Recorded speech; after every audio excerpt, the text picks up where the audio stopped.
Uh, Hello, everybody. JR here. Welcome um, back to our long road down our Life is Strange tier list. Um, in our last episode, we began running through the Life is Strange comic books, which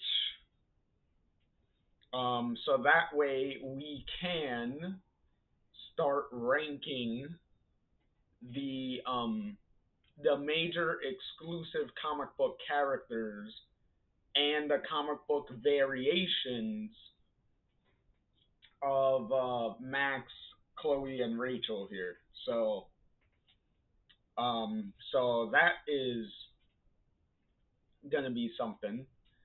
Um, so last time, uh, pretty much Max got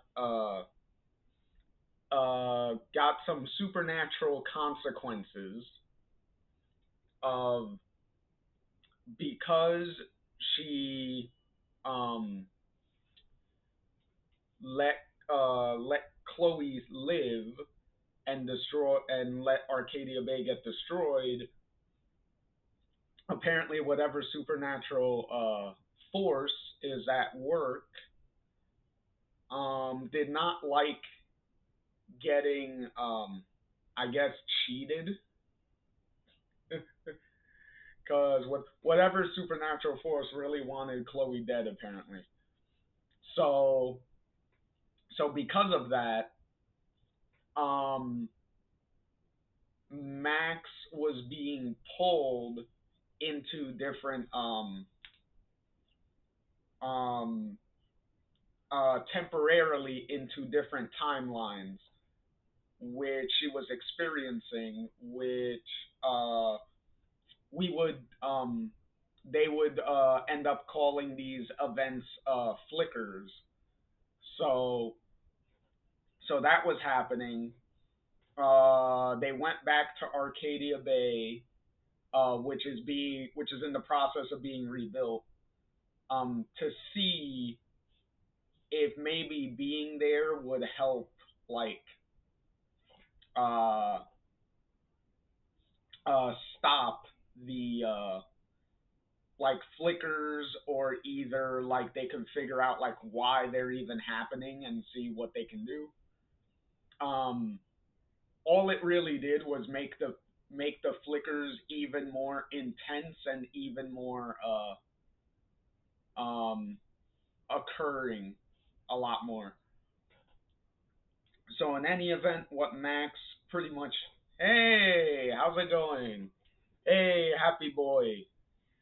Are you continuing to be happy today? Um, so what Max decided was that she was going to let, oh, that's great. That's great, boy. It would be continuing having a very happy day is definitely extremely welcome.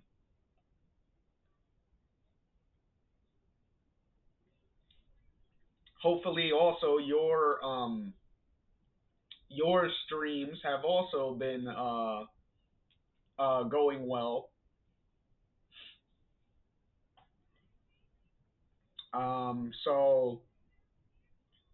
So Max pretty much let the flickers pull whatever supernatural force pull her into the this nexus of different timelines, which eventually would be called the transect. So she decided to say her goodbyes to Chloe and then uh, go to one of the different timelines, which ended up uh, she ended up going to a timeline where Rachel and Chloe ended up actually leaving Arcadia Bay um, long before the events of the original game. So pretty much between the end of Before the Storm and the beginning of the original game, somewhere in there, Chloe and Rachel were successful in getting out of town and starting their own life together and whatnot. Which Max just, when she goes into their timeline, kind of just poofs in to where they are, and they notice her, and then we time skip 2 years, and they've apparently, all three of them have been living together and whatnot, trying to get their various careers and stuff off the ground. And then from there, we encounter this kid named Tristan, who also has powers, which is pretty much invisibility powers, is what it amounts to. So, which is yet another thing that Double Exposure would use from the comic books, having Max interact with other people uh, that have powers. So, um, so there's that. So in any event, we met Tristan. We got his backstory. We he solidified his like little friendship and whatnot with everything. Max pretty much explained to him her backstory with her powers and everything that happened there. And now, after Tristan saves Max from, well, Tristan, Chloe, and Rachel save Max from a bunch of drug dealers that kidnapped her. Max decides to finally tell Chloe and Rachel her backstory with her whole powers and all that stuff. So that's pretty much where we left off, because we ran through the first two books already. So now we're jumping into book 3. So let's jump on in. There you go. Love to see it. There you go. So here we go. Let's jump on through and see, maybe um at the very least we could get through this book real quick, and then see if we can see how far we can go. If the There you go. I was like, if the pages don't turn. Um, so in any event, we get the little recap thing, the little recap portion, which I pretty much explained. So immediately in the beginning, which I really like this little I guess you could say, hey, whoa, why did you get so tiny? There we go. All right, hold on, now I gotta check how does this look. Okay, it looks good. All right. Okay. All right. But I do like this little gag here, where you go from the first panel, second panel, and then the third panel, and then in the fourth panel, and then the fifth panel, And then finally, somebody speaks in the sixth panel, which is appropriate response from Chloe being, well, shit. So, considering everything that Max pretty much told them, that would a stunned silence and then finally speaking is appropriate. I would do that too. And Chloe immediately not knowing where to start to process everything. Uh, but Rachel pretty much does. Uh, which is her pretty much pretty much telling Max like, so I pretty much died where you came from, which also does lead to certain character developments for her later with her whole almost a pretty much like a crisis of identity, because then she's gonna start questioning like her own identity decisions, who the other Rachel was, and all that stuff. Um, and then obviously Chloe's reaction with the whole Nathan shooting her thing, and pretty much like, hey, this is why I haven't said anything in 2 years. Um, but and Chloe's like pretty much like, hey, I would like to think that you're just joking, but we know powers exist because we literally saw Tristan poof in and out of existence for his little invisibility trick. So we do know you're not bullshitting with your story. um, and pretty much Chloe pretty much confirming like, hey, I always had a feeling that you that there was something like off with you, or something that you really like were hiding, you didn't want to get into, and this pretty much confirming like everything, the whole knowing who the high seas were, because Max knew them in the original timeline with her version of Chloe. So um and then at least they're getting the whole lying thing, the whole lying trope, they're getting it out of the way now. And it's not being treated as this big, like, dramatic thing. It's more, um, adult.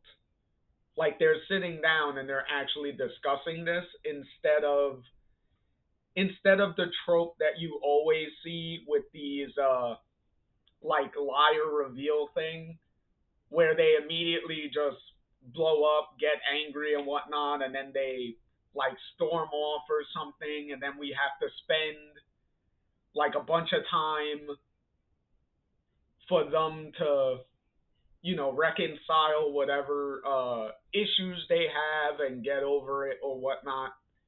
So immediately we're just getting that out of the way now. Um, pretty much talking about how, happy to, see Chloe, happy to get to know Rachel finally. Um, and then Max pretty much establishing what the objective for the rest of the comic book is going to be, and that is Max trying to get back to the original timeline. So now we firmly have a goal, and we have to figure out how that's even possible, which is exactly what Max is pretty much describing here, where they still have to figure that out because they don't even know if she even can go back, or is there if there even is a way to even go back if she can. So, and how you would even do that. So there is that. Um, and then Tristan, I like how Tristan, meanwhile, has just been in the background just listening to this. And then Tristan's like, "Okay, all three of you are having a moment. Maybe I should leave." And then immediately Rachel's like, "No, you're staying." It was like, "You're gonna stay because you're involved in all this at this point, so you better stay." uh, and then we have a moment of silence because Chloe hasn't said anything. Um, and pretty much saying what I was saying with something was different with Max and all that stuff, and having a feeling. Um, and I do like what she says, what Chloe says here. "I didn't want to question it. I was just happy to have you back in my life, in our life. Whichever Max you are, you're my best friend." So, um, for what it's worth, I wish that was enough, but I'm not alone, and the other me might need her Max. And we get a nice hug here, and we already immediately get rid of the whole lying thing. So we already resolved it. Done. We addressed it. We got it out of the way. Now we can move on to more important stuff for the plot instead of dwelling on the whole "been lying to us for 2 years" thing. Um, because it does make sense from what they've said, what they've experienced, and everything.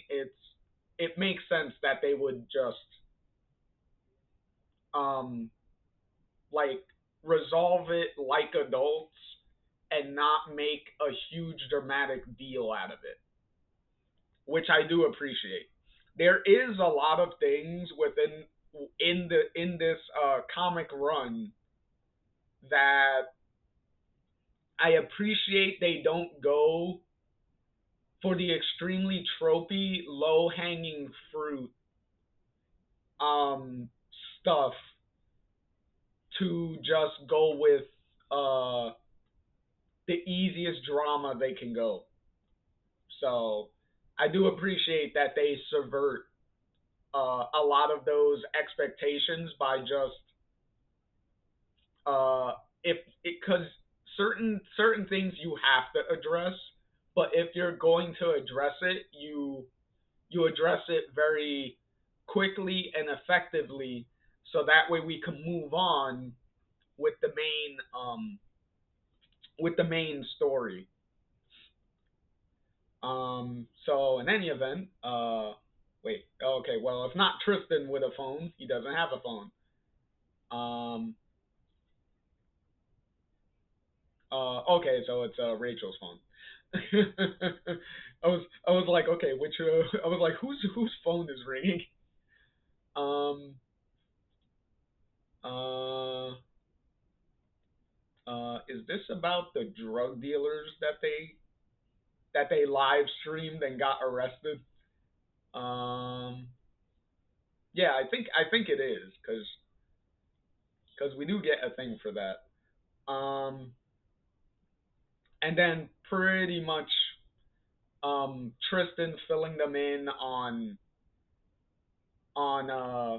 what their theories are and what they've kind of been able to like try to figure out so far. Um, and and getting a Warren, another Warren reference, which is pretty funny to get. Um, and then the Victoria connection where Chloe finally realizes like, oh, this is why you were following Victoria's blogs this whole time because you actually technically did know her. Um, let's see, and then pretty much Tristan being confused. So he's like, okay, I'm a little lost here. You're gonna have to fill me in.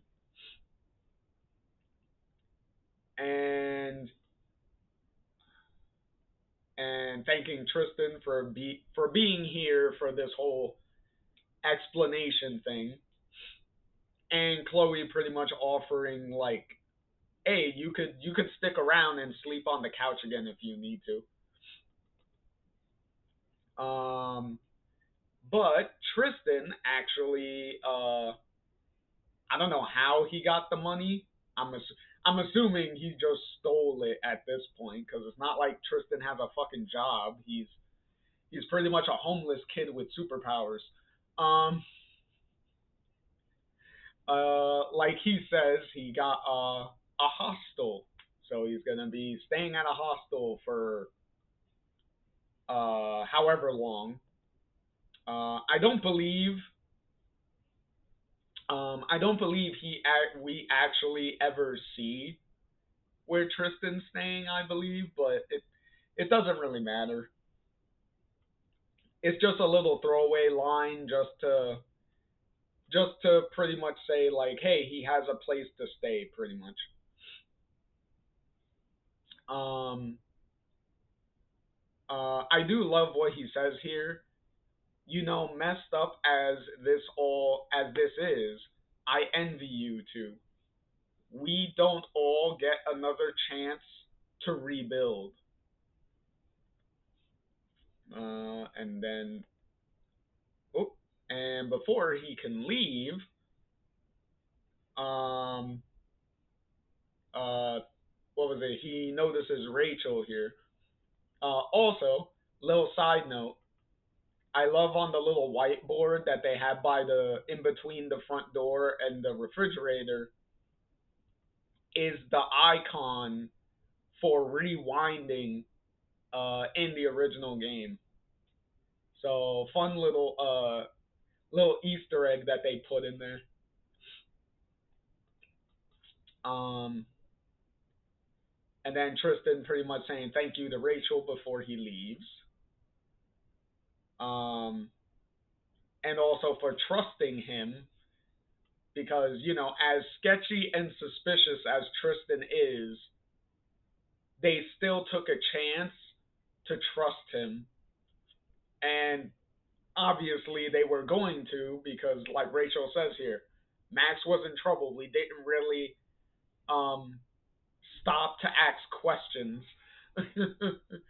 because just like Chloe said, when Tristan told her that Max was in trouble, Chloe immediately just said, where is she?"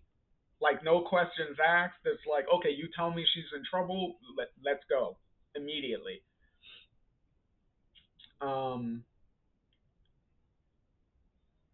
Also, I like his little parting words that he gives Rachel here. You know, I'm not part of her other life either. I know it's not the same.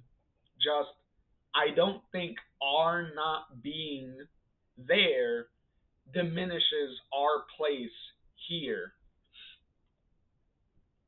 And Tristan and Rachel says thank you, close the door, and Rachel just takes a minute to take a seat. Um, and hold on, what's Chloe and Max doing here? Um, okay, just pretty much going into more detail about what happened in the first book, pretty much telling this version of Chloe catching her up on everything that's going on. Hey, Try, how's it going? Just getting into the groove here. Just running through book 3 of the comic series, trying to see how much we can get through in this video. Let's see. Uh, Pretty much confirming that Max hasn't used her powers uh, since she um, since she got uh, since she came to this timeline, pretty much. Because I believe technically she had to use her powers to even access the transect anyway, and to get to this timeline in the first place. So, um, oh, and Try, nice. You're checking out the stream while you're eating. What if you don't mind me asking, what you eating? Hopefully, you're eating something really good and delicious.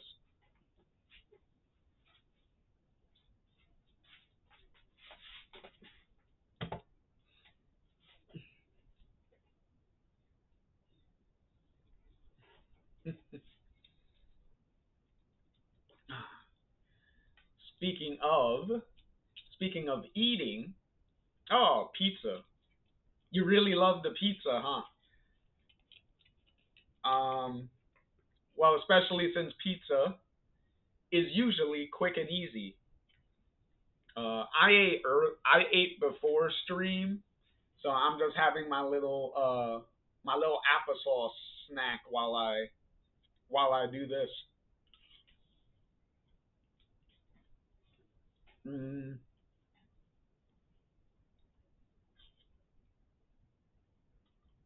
And then it's your pizza's your go-to food. Try, yeah. Well, like I said, pizza's usually quick and easy. So hey, if you need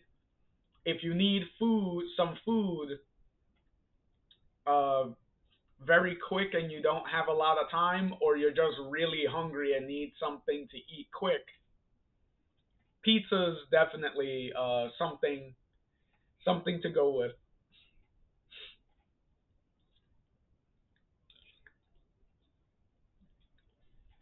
So, in any event, during this conversation here, Chloe pretty much reassures Max that I'm glad you're here, and I'm pretty sure original Chloe would would understand the reasons why you left, why you had to leave, and all that stuff. So so giving Max some nice figurative pat on the back and stuff. Um,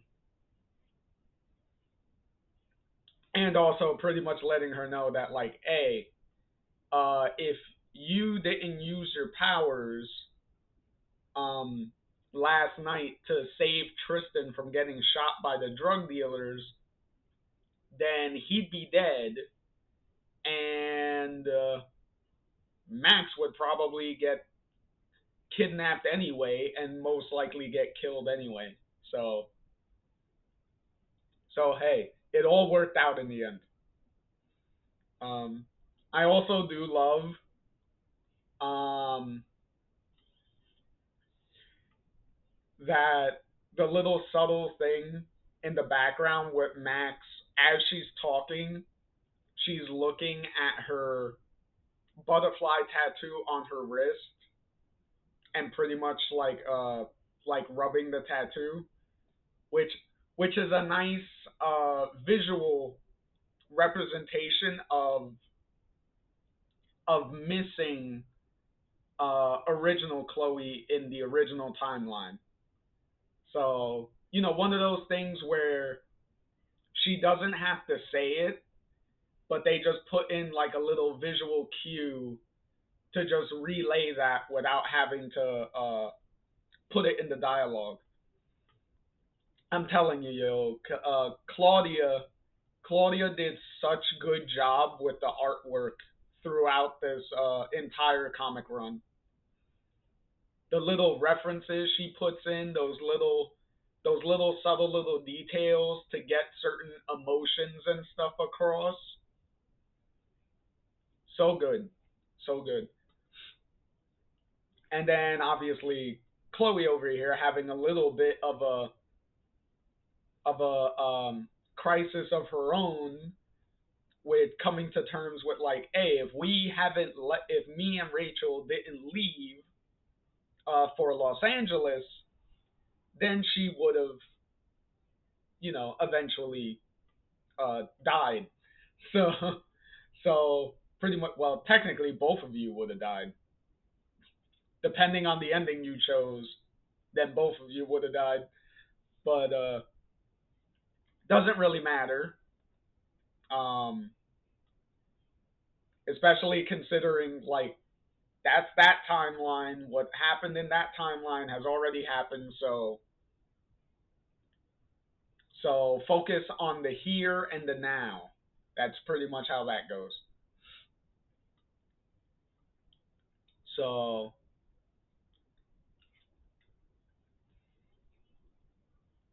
um and then pretty much Chloe relaying like one of their childhood memories as a little test to see if this version of Max like still remembers that incident, which is the whole spilling the wine on the carpet. Um, and Max pretty much being like, "Yeah, I remember that." um, and then asking, "Did they? Uh, will we see the?"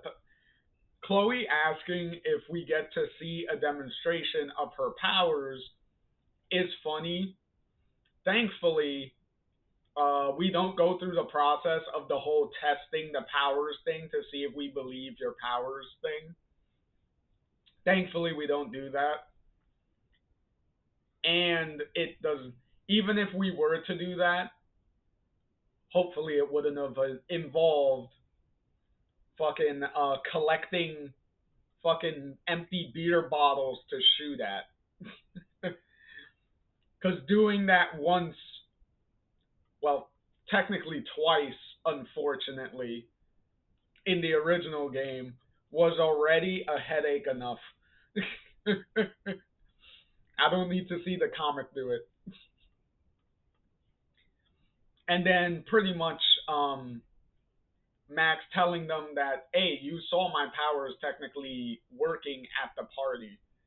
And Chloe immediately putting together the whole paramedics coming to the party before anyone overdosed on drugs. So, so there you go. And okay, Chloe gets a text message from Rachel, which Rachel left to the coffee shop real quick to give them some time to talk and process everything, and also to give Rachel some. Uh, well, she's at the cafe with the rest of the high seas, so she's technically not alone. But to give her some sort of private time to process everything that they were all told. So, um, let's see. And what is this? Oh, Dex. Okay. Do. Because there is. Um, Let me see. Okay, so Dex pretty much telling Rachel like, hey, if you need someone to talk to, because it seems like you need to do some venting, right? Well, I'll sit here and I'll listen, to what you have to say, pretty much. And Rachel pretty much says thank you, and then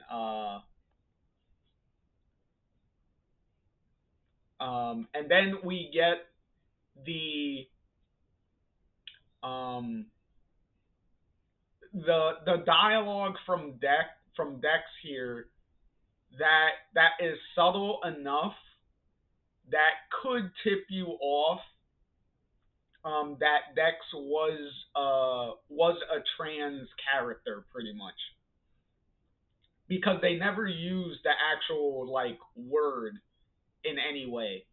It's more so the dialogue that you have to read into to pretty much figure that out, which it kind of went over a lot of people's heads, because I believe Emma in some of the like conventions and stuff that she's been to, she was asked about Dex, and she pretty much like blatantly confirmed like, yeah, Dex was supposed to be a trans character. So, because um, well, the first point is saying that because Rachel's asking like, does the Dex name stand for anything? Does it mean anything? And Dex is pretty much like, no. Um, I pretty much chose the name for myself. And let's see. This is Amber Light time right now. Which is also funny because him sitting down talking to Rachel is pretty much a sneaky way for him to get out of doing like the chores and stuff and helping set up for their rehearsals and like performance and stuff, which is pretty sneaky and funny at the same time. Um, and pretty much Pixie outing Dex as like a uber Rachel fanboy, which is pretty funny.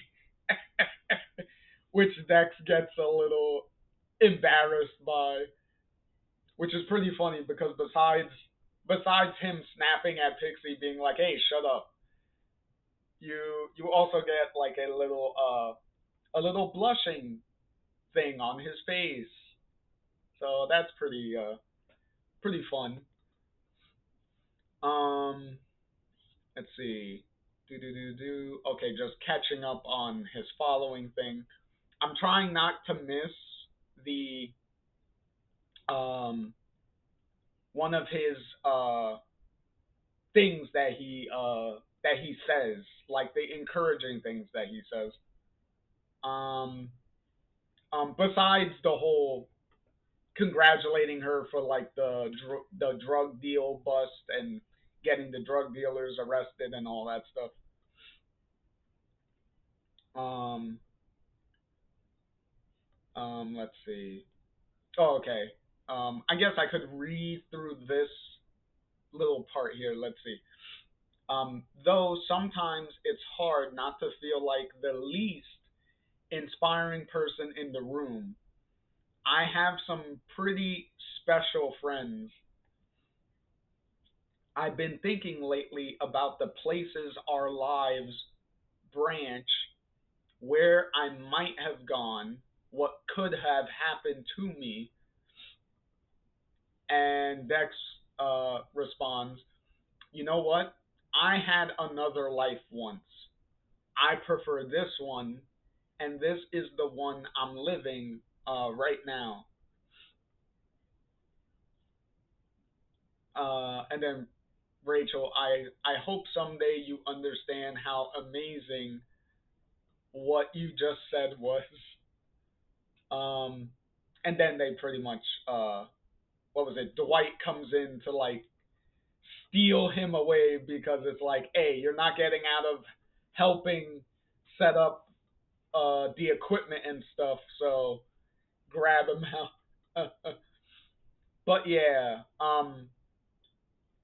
but this is the moment.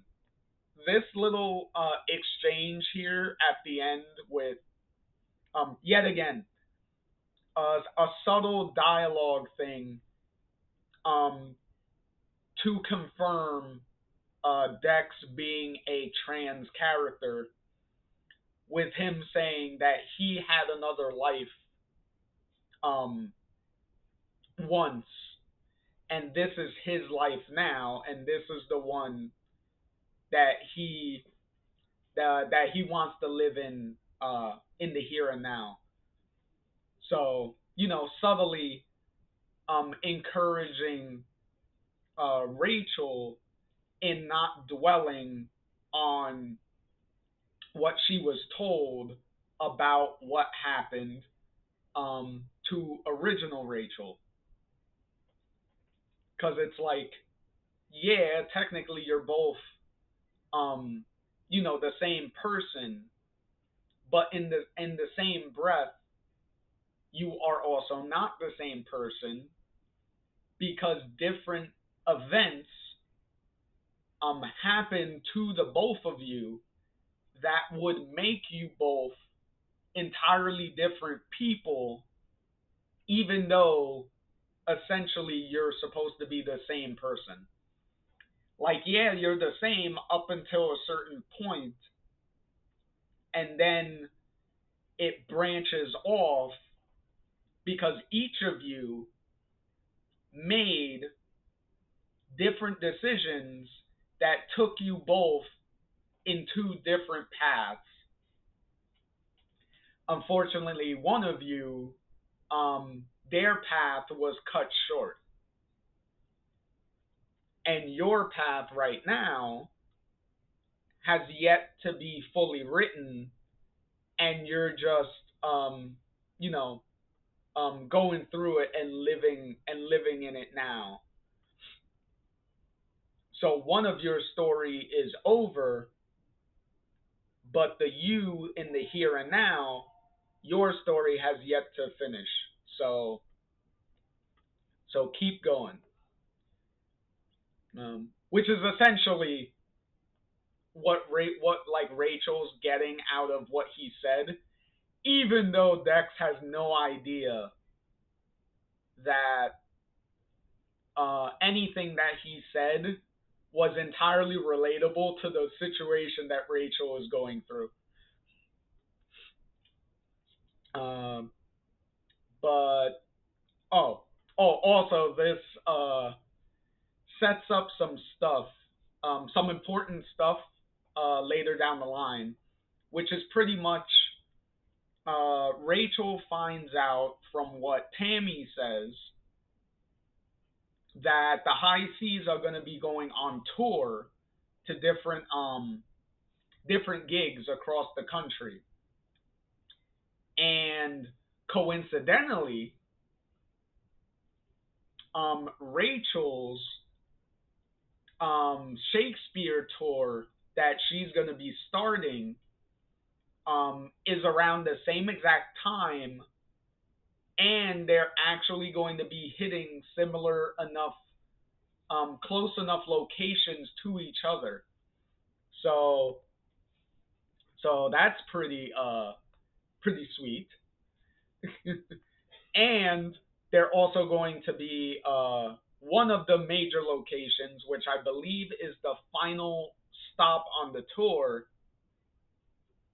is they're going to be performing in at the same festival. Um, so it's kind of funny that they're all going to meet up at the end. Well, they're going to be performing together at the end. So there's that. Oh, and we also get confirmation that Chloe, instead of staying home and waiting for Rachel for 6 months, she's going to join Rachel on her Shakespeare tour. So she's pretty much gonna be like her groupie, because Chloe's not gonna be performing in the play, in any of the plays, but hey, she could be there for like moral support and physical support, if you know what I'm saying, right? Mm-hmm. Hey, sometimes before a performance, you do need what would be called a fluffer, in a certain type of business.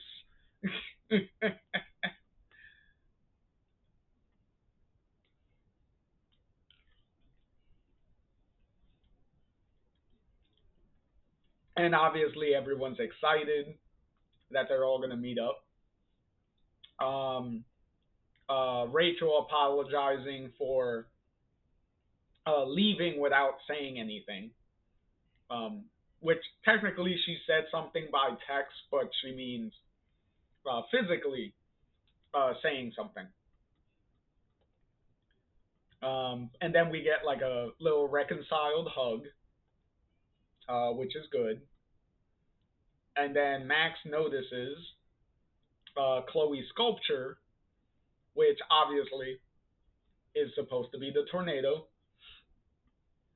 Um, but also, a little thing that I want to point out here is one of the biggest surprises for me when I originally read these books was, and you probably noticed by now, is the amount of like little private moments that we have gotten between Max and Rachel. Like you have certain scenes where Chloe is not even around, and it's just Max and Rachel, and you have some pretty heartwarming scenes and stuff with them, and it's like I was not expecting the amount of them that we had, and we are going to have in the future, obviously, because there's still three more books after this to go through. But um, but I am so glad that they do have them, because a lot of them are actually like really sweet and heartwarming. So it's like obviously all of this is like big fan servicey stuff. But what makes these, because overall these comics are like gigantic fan service, because you're getting like characters meeting each other when in the video games there's no way they can meet each other and stuff like that. So it's like here's a bunch of like fan service of like, what if this person met this person? What if this person met this person? Um, but the main difference is this is fan service that is thought out. It makes sense, and it's not being forced. It's just coming off pretty naturally on these people like meeting each other and all that stuff.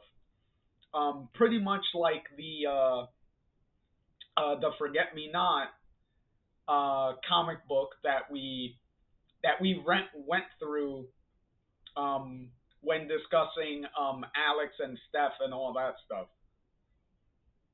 It's the same thing with that, with Chloe and Rachel's um, cameo in that book. Is like, yes, is it a fan servicey moment to have Alex and Steph um, interact with Rachel and Chloe? Yes, it is fan service. But the thing is, though, it entirely makes sense because, like I said, Chloe and Rachel went to school with Steph. They were friends with Steph. So it makes sense that if Steph is gonna try doing this whole like band thing again with Alex, then it would make sense that Rachel and Chloe would make the effort to try to support them by coming out to like their performances and things like that.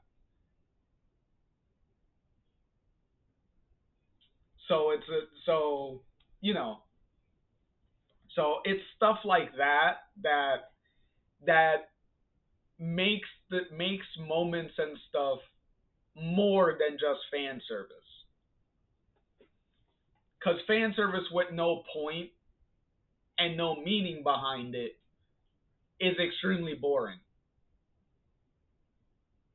So I definitely just want to get you know address that and get that little point out the way.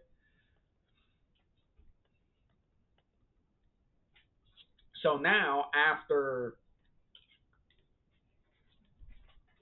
all that, Tristan is over here at the beach and he's trying to use his powers to try to see if he can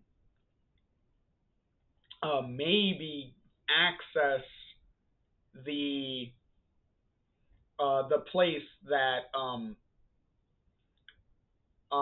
Max was in, the transect.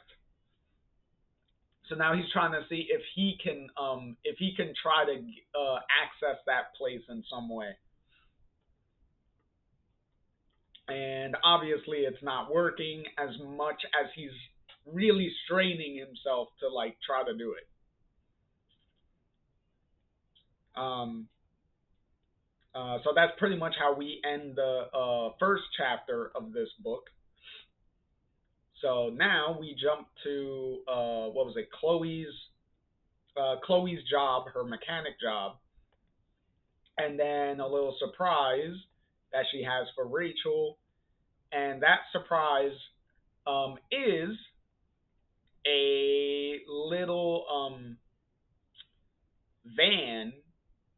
I think it's supposed to be like kind of.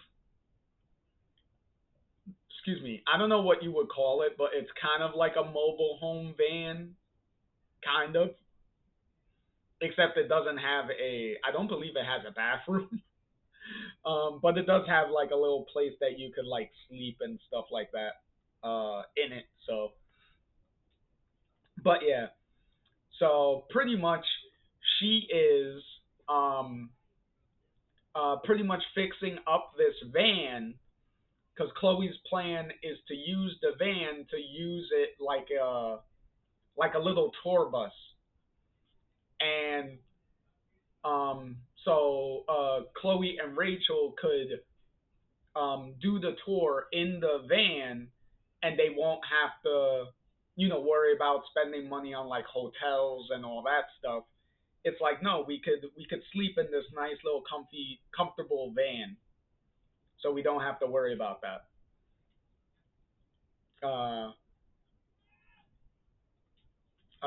which I do like Chloe's um, calling calling her plan Chloe's crazy plan, which Rachel immediately is like accurate and informative. So she doesn't miss a beat and just goes along with it. Um, and pretty much relaying the whole thing. Oh, and also, Chloe gave the van a name, calling the fucking van Gladys, which is which is funny. Um, which also Rachel finds funny because because she was like really calling the van Gladys, and Chloe's like, hey, who needs a reason? It's her name. Respect her name. Which my rebuttal to that would be, how do you know the van is a she anyway? How would you be able to tell a van's gender if it were to have one? Hmm. Give you something to think about there. Hmm.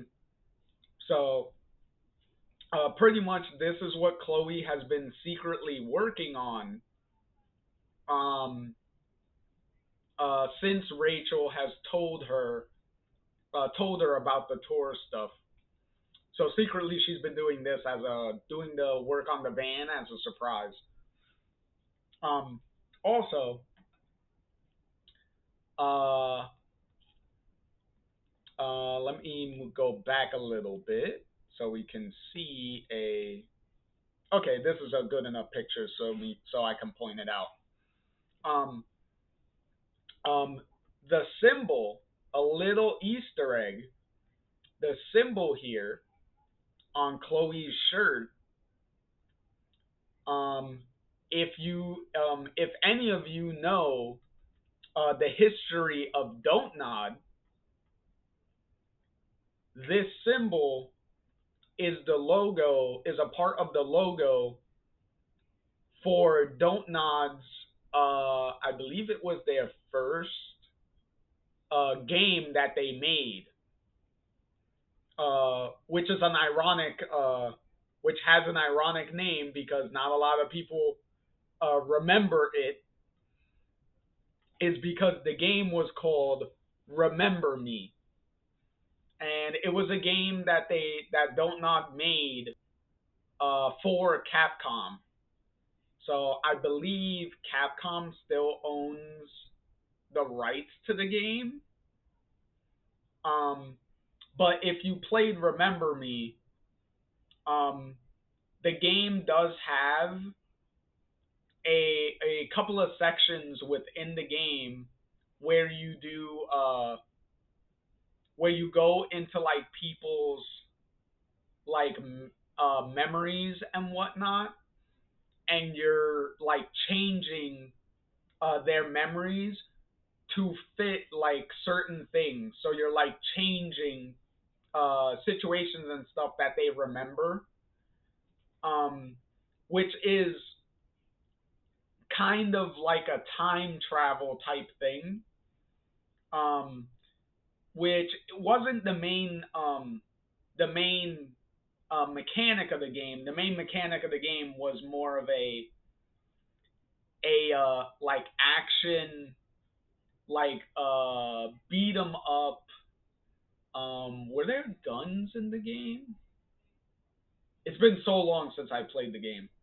Uh, I think there may have been guns involved. I believe, but either way, it had a female protagonist uh, as the main playable character, and she had like a conspiracy thing that she was doing that she had to like fight through and whatnot. Um, it was a pretty good game from what I remember. Remember. Um, Sadly, the game did not sell as well as Capcom hoped, and unfortunately, the game also. Let me go full screen for a minute. Also, the game, unfortunately, um, since it didn't sell great, it pretty much put Doltnod in the position of, if whatever game you make after this does not sell, you are probably looking at your company going bankrupt.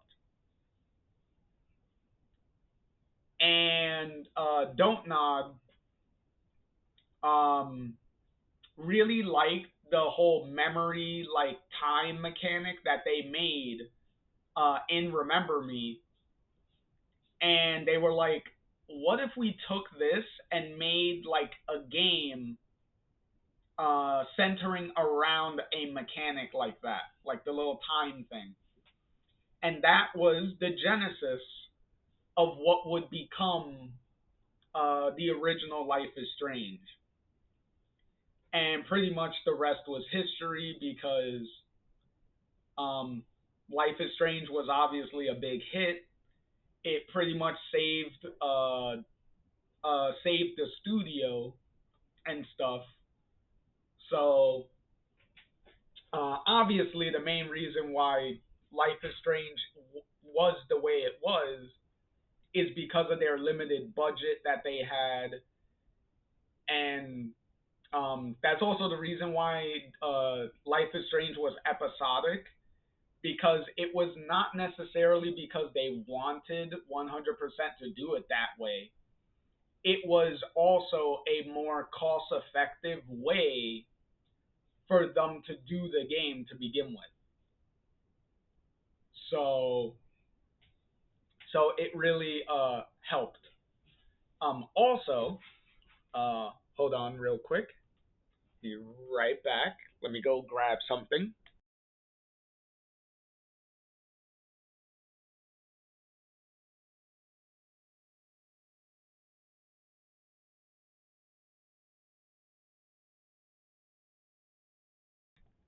I may have shown this before, but hey, I'll show it anyway.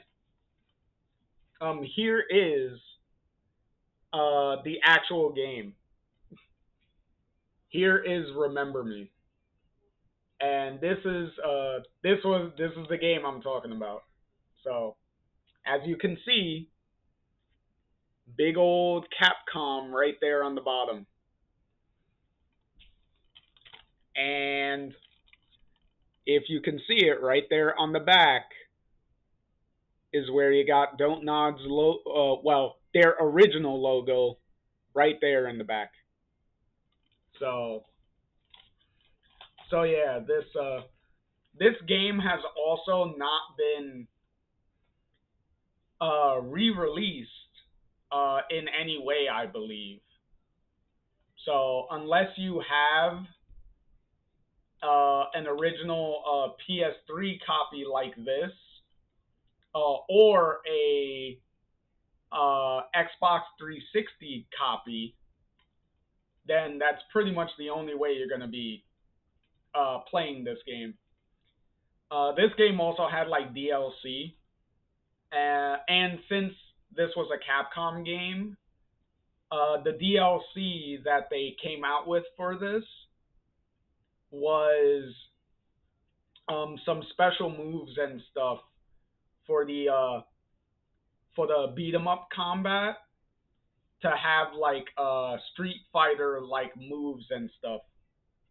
I don't believe it was like a Hadouken or something, but uh, you do get like the Shoryuken uppercut that you could do, and I think maybe the Ken and Ryu's spin kick that they do. I believe it's been a long time since I played this game, but yeah, it's an interesting game to play, especially if you're a big Don't Nod fan and you want something that they've haven't really tried doing, a game like this since this. Um, it's an interesting game to play. As I said, if you're a Don't Nod fan and you want to see where the studio started, this is the game to play.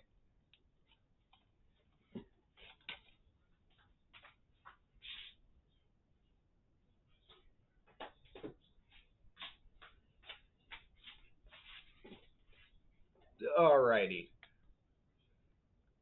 So after my shilling after my shilling for old school for the beginning of Don't Nod here, let's get back to the comic, which hey, I had to bring it up because it's like the reference is staring at me right in the face with Chloe's shirt. Plus, for anyone that's new and doesn't and probably didn't know that and would may be wondering like what's the deal with Chloe's shirt? Like what's that does the symbol on Chloe's shirt like mean anything? Um and if you could tell from the Remember Me logo, you saw that that's the logo right there. So pretty cool. So in any event, um, Rachel obviously loves the plan, um, which Chloe is obviously happy about, and makes a funny little and makes a funny little joke of, "Hey, I'm glad yet that you like the plan because if I had to choose between you and Gladys, I can't guarantee I wouldn't have picked the one with the gas stove." Funny. Um, wait. Oh, okay. And Rachel pretty much asking if Max knows about this, and it's like, yes, Max knew, and she actually helped me paint Gladys. So obviously, this was a team surprise for Rachel herself. So that's pretty sweet. Um,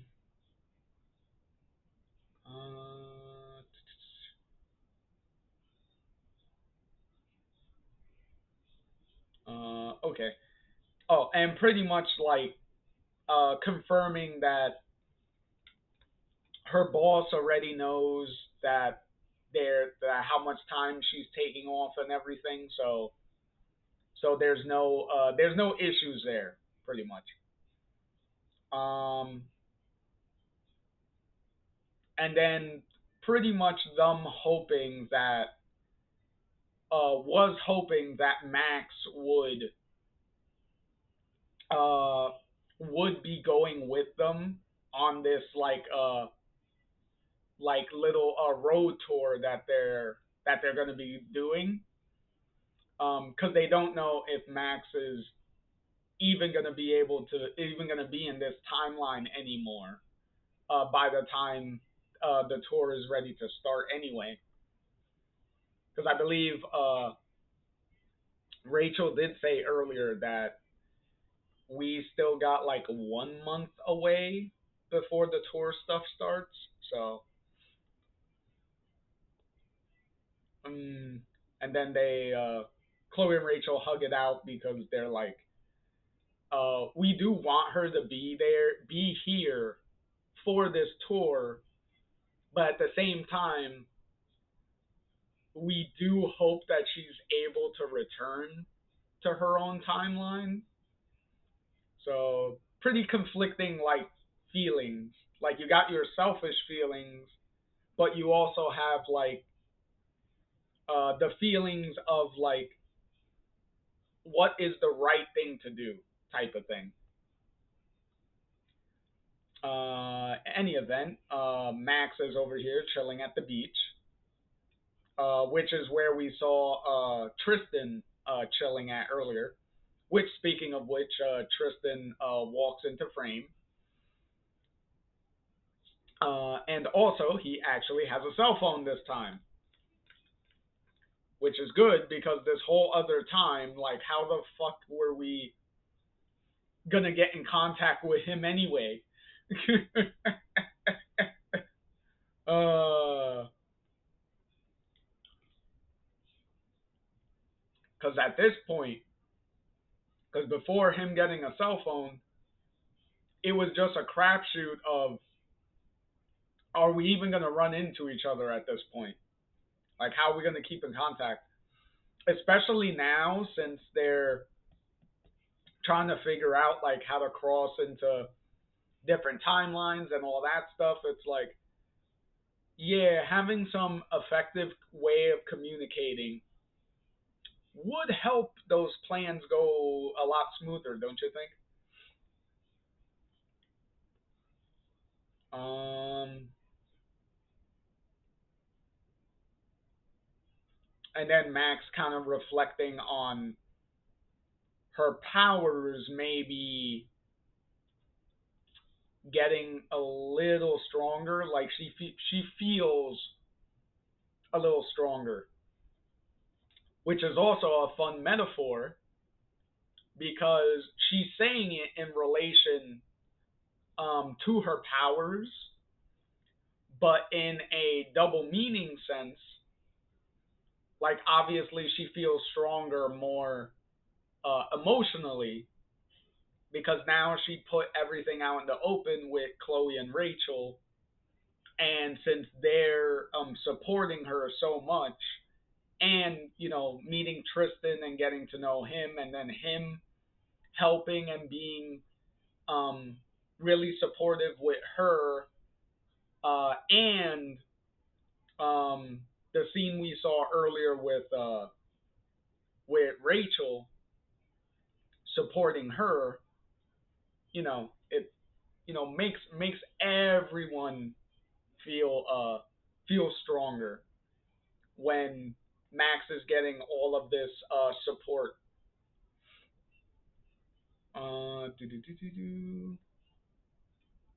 And pretty much like telling Tristan like about the trans set, how it like how she's thinking it works and like things like that. Um,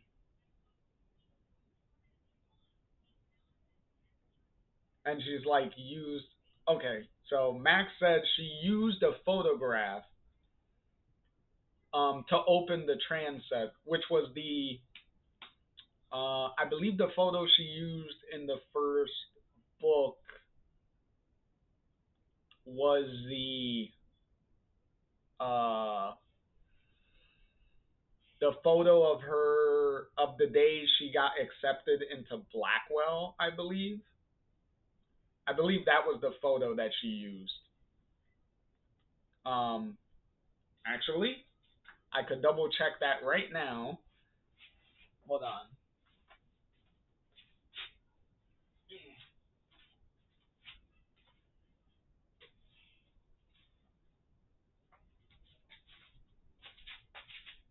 I just have to bust out the physical book real quick.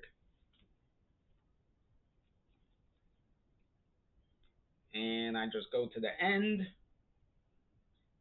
And yes, yes, it was. It was the Blackwell acceptance photo.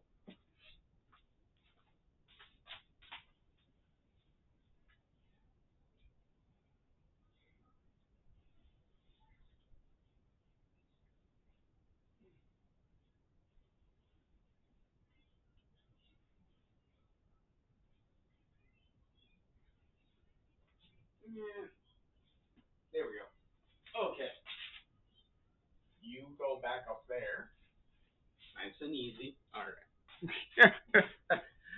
Ah, okay.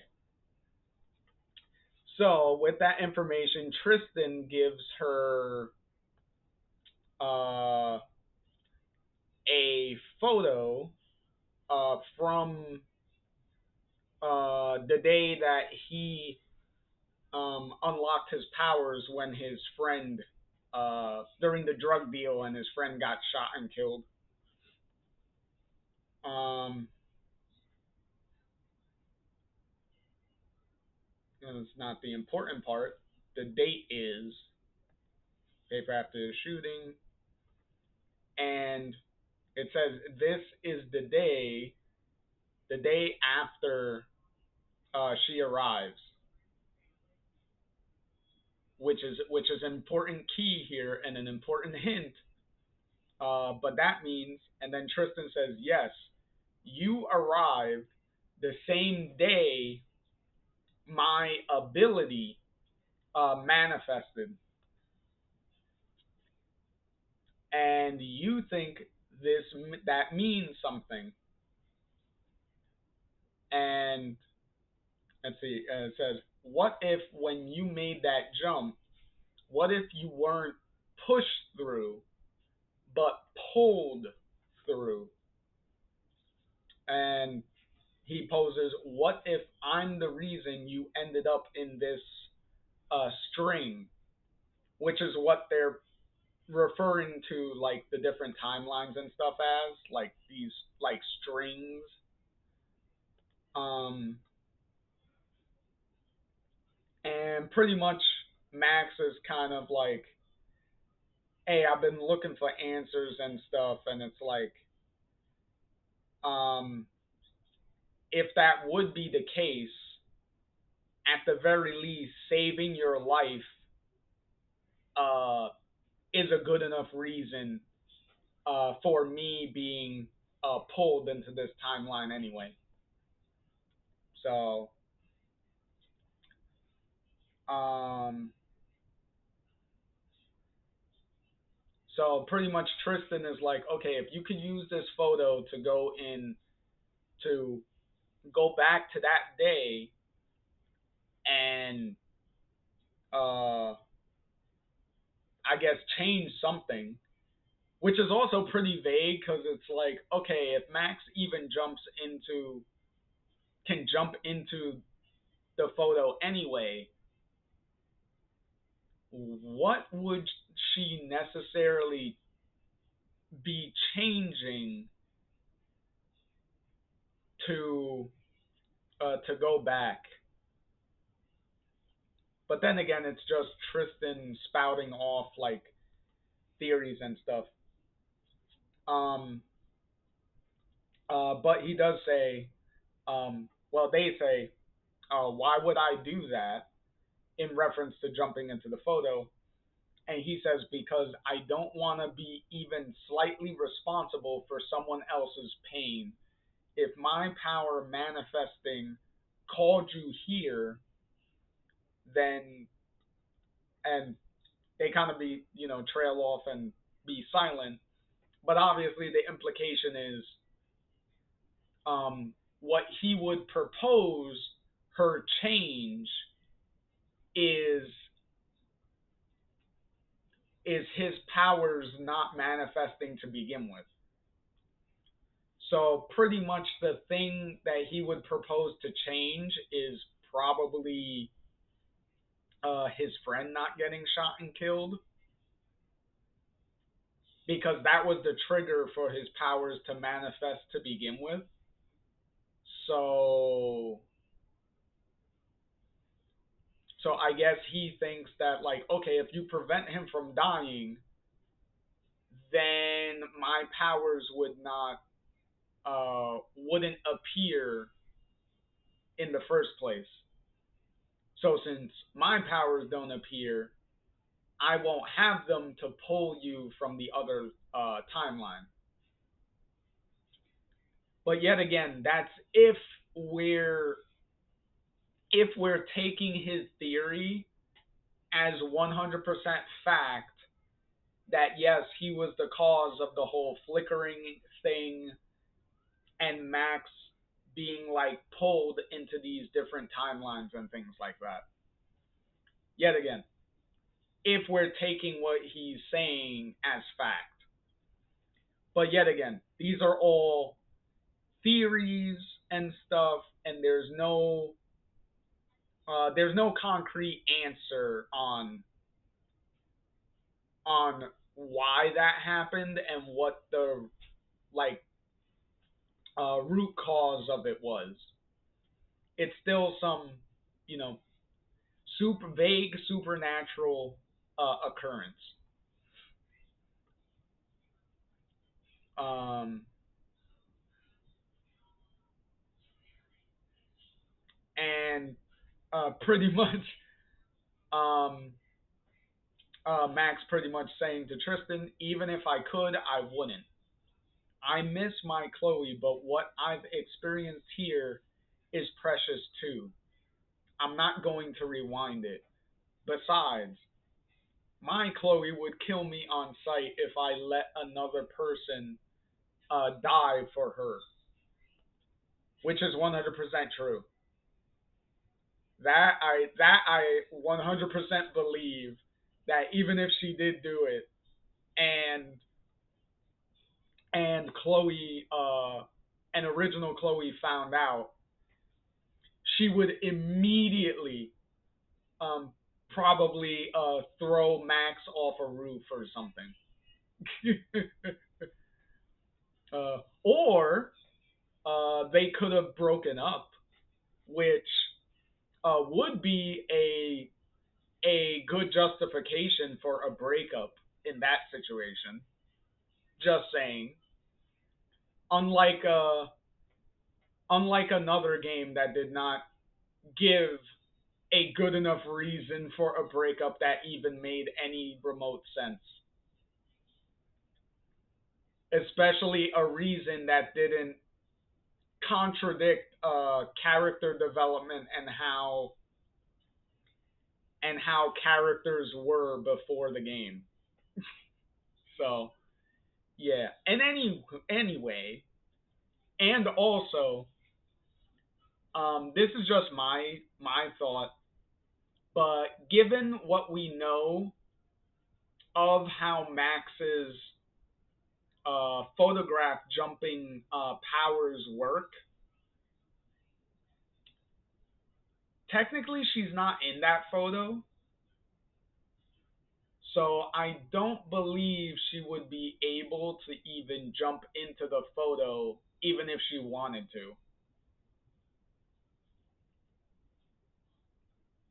Because everything prior to this, um, and when I say prior to this, I mean everything prior from when these comic books were coming out.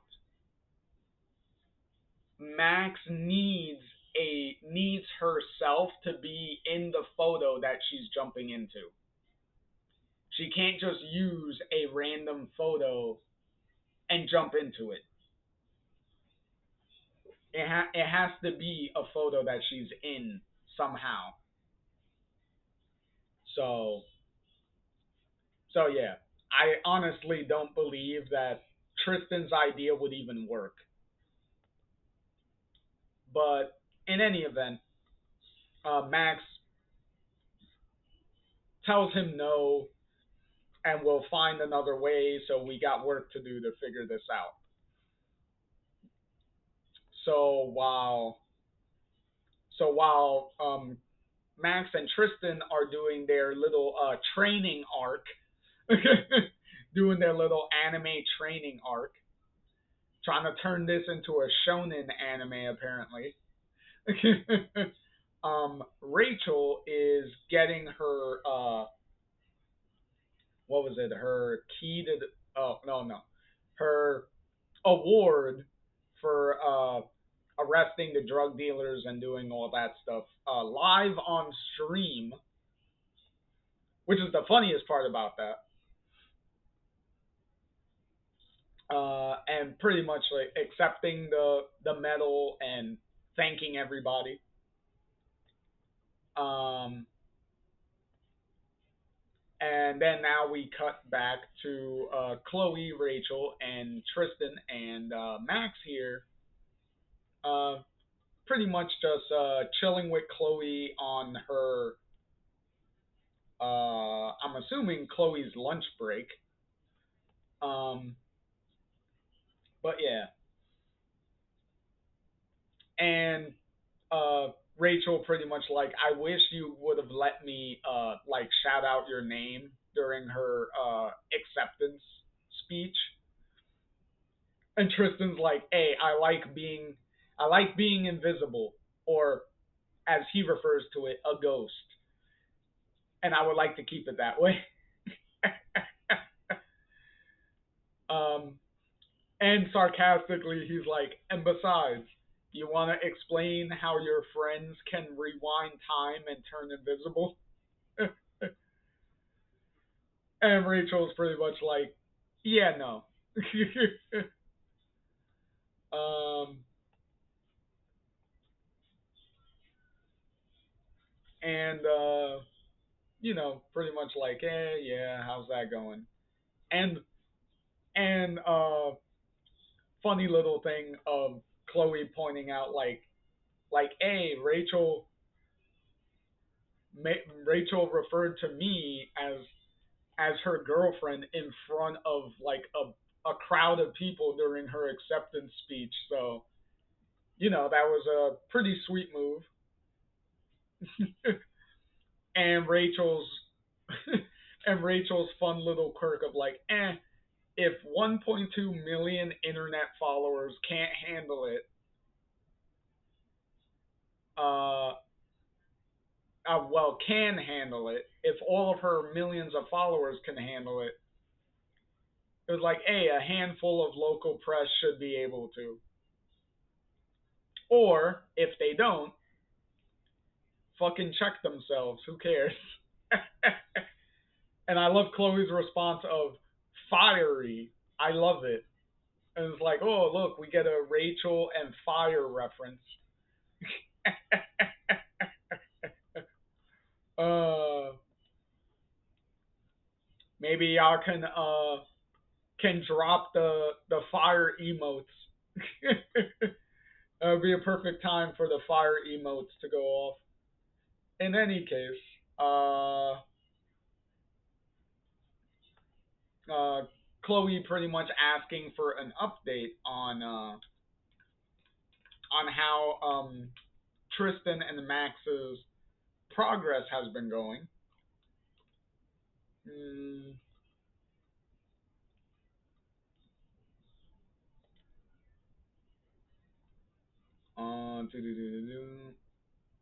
okay, so Max pretty much just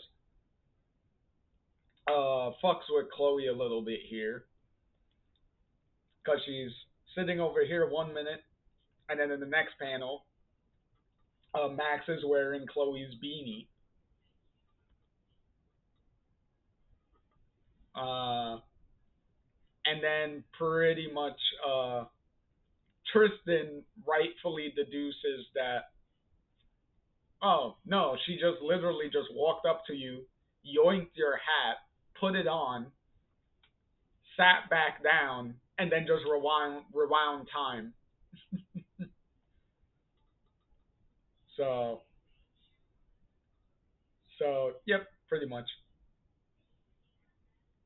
Um, and and Chloe is pretty much like okay, Tristan, you figured all that out because like you saw it or something.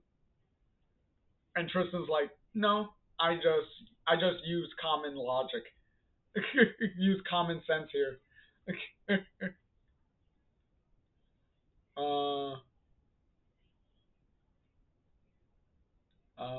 oh, well, there's one little suggestion that Rachel proposes, that we know that Tristan can take objects with him when he disappears. Could he take a person? Hmm. And Max is like, we're already one step ahead of you. We did try that. And Tristan's like, not now, but maybe later. um. So obviously Chloe's like, okay, so you're not any closer to going back, and Chloe obviously apologizing because you know it's not not any closer to being able to go back to the other timeline. And then Chloe just asks for her beanie back. Um, and they pretty much see each other off. Uh, and Rachel pretty much confirming like, hey, if you need a place to stay, our door is always open. Which is which Tristan's obviously like, hey, I like the freedom, but I will keep that in mind just in case. And Tristan goes back to doing some training and then just poofs. And then Rachel is pretty much like, yeah, I'm probably not gonna get used to him just poofing in and out right in front of us. Mm. And correctly pointing out, like, um, how does nobody notice? And Max was pretty much like, honestly, I'm not surprised. Most people don't notice the other people around them. Ain't that the fucking truth, sister? Ain't that the fucking truth? Like most of the time when you're just walking down the street, most people don't even pay attention to the other fucking people around them when you're just trying to walk down the fucking street. They just act like nobody else exists but themselves. So that totally does make sense. Why no one would even notice Tristan popping in and out most of the time. Especially considering Tristan is like a homeless kid. And more often than not, how often do you see like homeless people around? And most people don't even like acknowledge them or notice that they're even around. Pretty fucked up, but true. So I can definitely know where Max is coming from there. And now we go back to do do do do do uh to to their house. Well, their apartment. Also, funny little tidbit. Well, besides the fact of Max wearing the dream catcher again, but her keychain is a little doe. She has a little doe as her keychain. Oh, and also, hold on. She also has, I think that's a feather on her keychain. Haha. So that would be a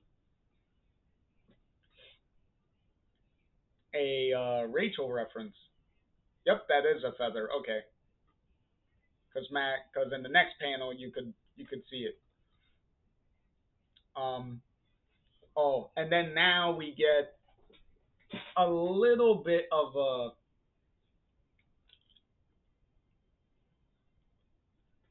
Rachel moment here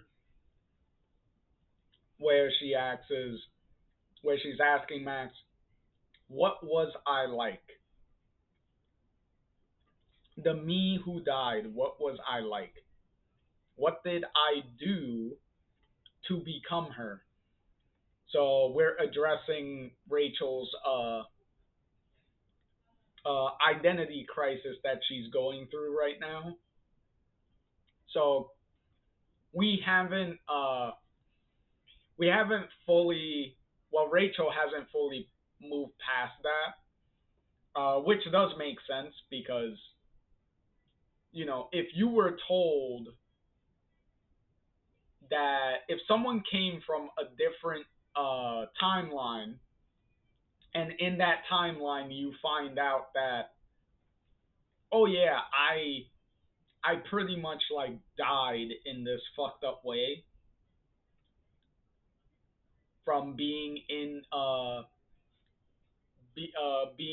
this fucked up situation, you'd probably have like a little mental crisis going on from processing all that information too and trying to cope with it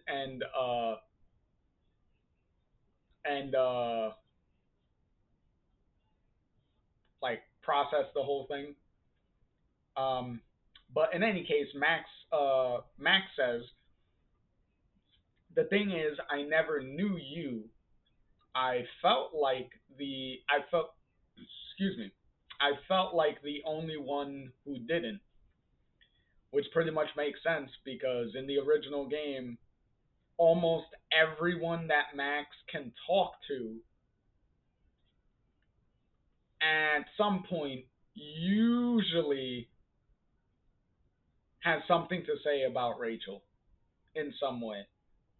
So, and Max continues, you were like some ethereal being to me, Rachel. Definitely no angel, though. Chloe, she missed you so much. She knew something had to happen to you, and she wouldn't let that idea go. She never gave up on you. She fought for you. And then Rachel says, you both did, but who was the girl you fought for? The one you found? Was she like me, I wonder? Did she have the same dreams? What did she feel when she um and then Max says, you won't become that girl because you already didn't. You're safe, alive, here. Maybe the Rachel Amber I didn't know made some bad choices. Maybe she was a victim of circumstance. I don't think she deserved what happened to her, but she lived a very different life to you. You're the destination reached after an infinite number of unseen forks in the road. We're all the sum of our choices, of our memories. The Chloe I know here is not the Chloe I knew there. I don't think the Rachel she knew was the Rachel you are now.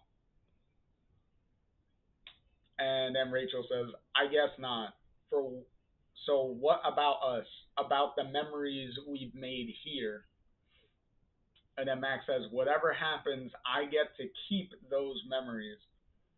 For what it's worth, I wish I could live both lives at the same time, but I don't think it works that way, even for me. So, pretty, I really, yet again, like I said earlier, these moments between Rachel and Chloe, I mean, Rachel and Max here, um, are so like good with this. Um, Also, um, an important pin in this conversation is the fact that Max is trying to help Rachel like process and move past this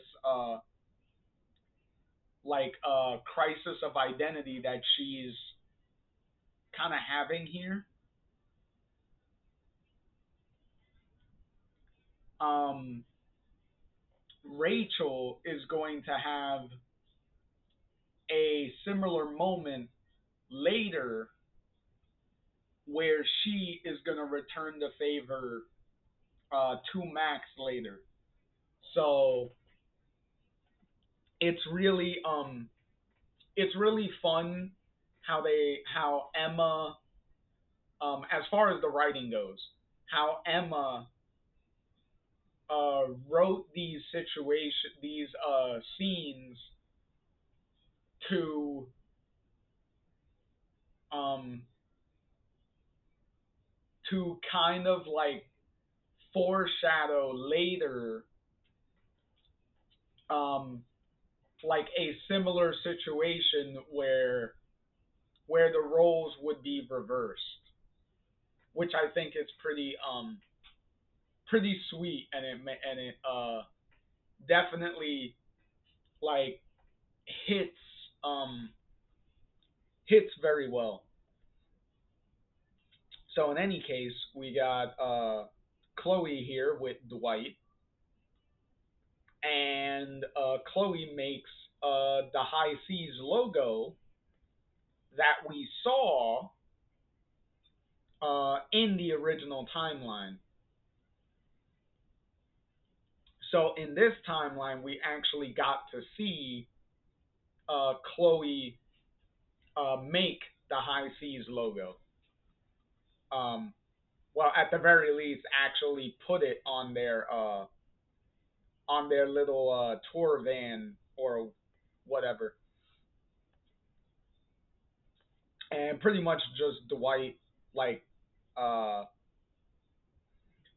uh like pretty much like congratulating her on her work and all that stuff, designing the logo and all that.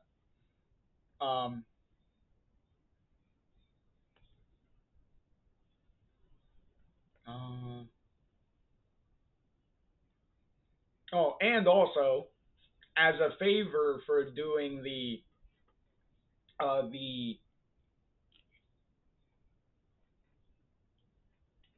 the logo,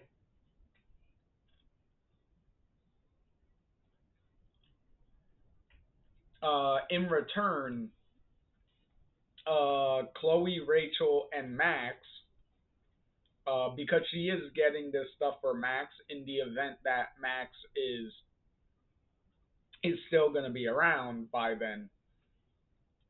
VIP tickets for the show and everything. So that's pretty cool. Um, oh, and we also got confirmation of the cover story that Max, Rachel, and Chloe came up with. Um, if Max does end up going back to the original timeline, which is Max getting applying for some job that may force her to go like far away or whatnot. So using that as an excuse, which is pretty fun. Um,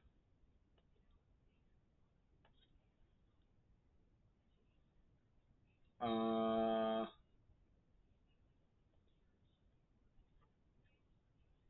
let's see.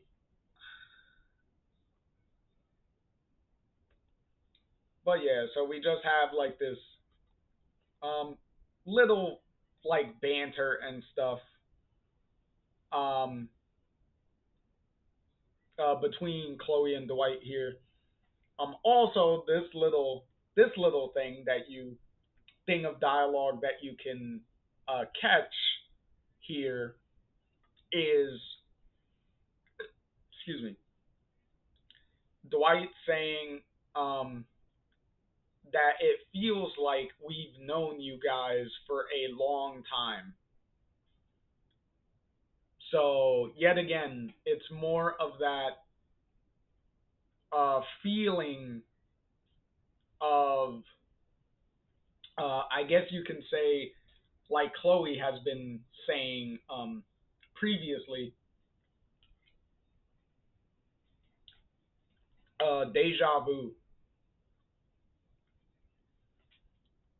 because the high seas know Max and Chloe in the original timeline, and in the original timeline, I don't believe the high seas mentioned how long Max and Chloe knows them, but uh, for the sake of argument, at the very least, like maybe about a year um, since the opening of the comic series, is a year after the end of the original game. So there you go.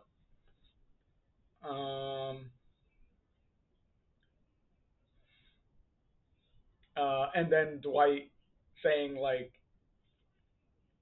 that we probably knew each other in another life,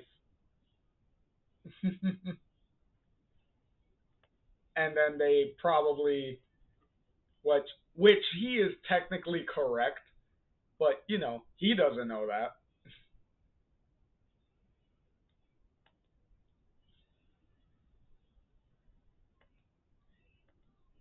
And then in any event,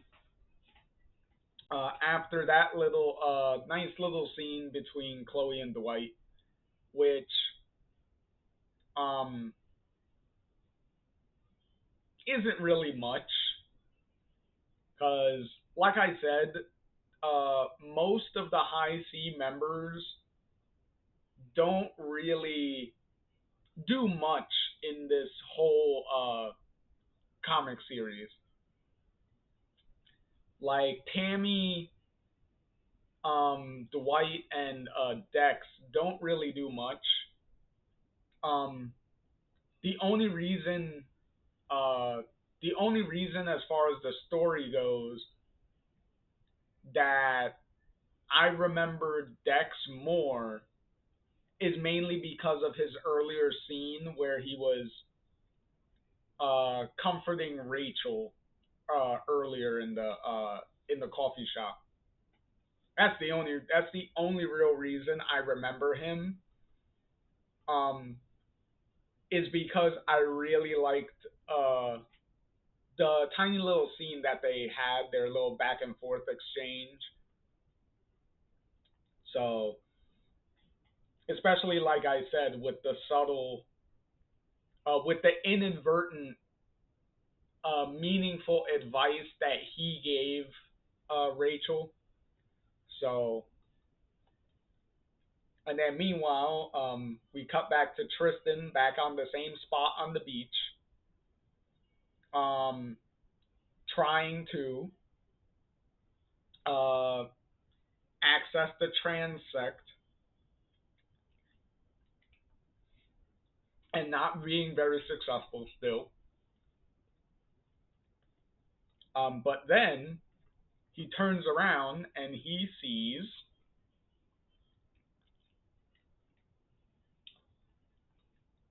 Chloe.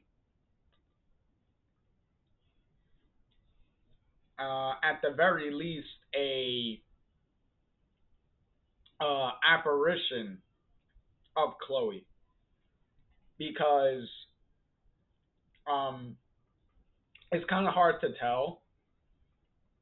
But the coloring and stuff on this Chloe is way different than the coloring on Tristan here. So it's supposed to like the coloring on Chloe is supposed to symbolize that she's like a uh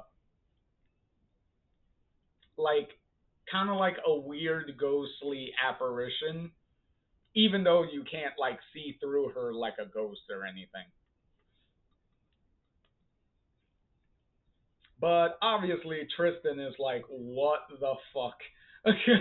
He has the what the fuck face. Um, Also, a subtle little detail here, uh, which you can't really see because it's really small, but um, Tristan's Tristan's nose, he has a nosebleed, so he's been, really straining himself to try to go into the transect. Um, but in any event, uh, seeing Chloe on the beach, which also, if you can tell, um, this is obviously an entirely different uh, Chloe than the one that's in this timeline. So, so there's that.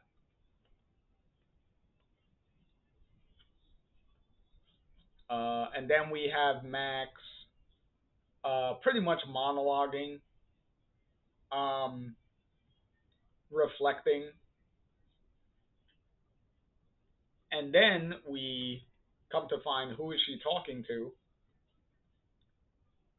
and it apparently is Chloe, and then Chloe is actually talking to her.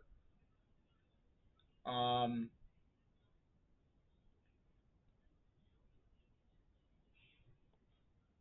and we get a little and as my friend as my friend Triune would say, make him kiss, kiss, kisses, kisses, kisses. Well, there you go. We got another one.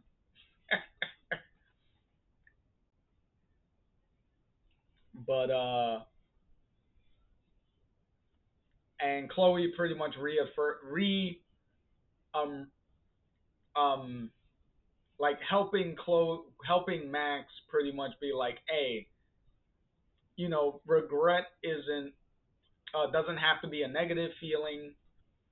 Um, it could also be used as a way to like do better.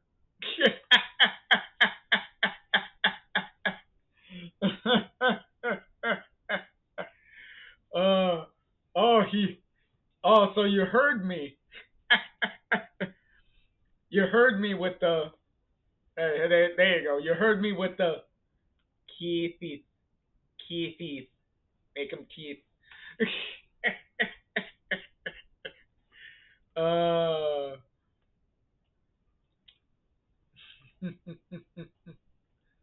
um,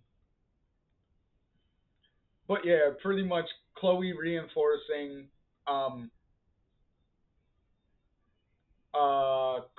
Max to not like be so negative.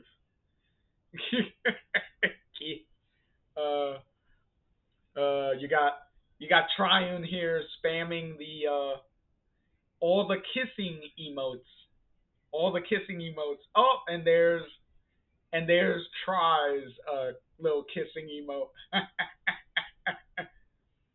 uh, it's a kissing spam. It's a spam kissing parade in the comments right now, in the messages right now. Funny. So, um,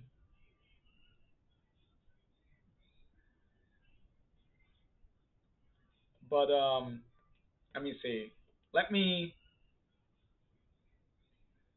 let me see. Actually, actually, I'm gonna quickly read through this monologue here because me skimming through it, I'm like, oh, I actually really like this.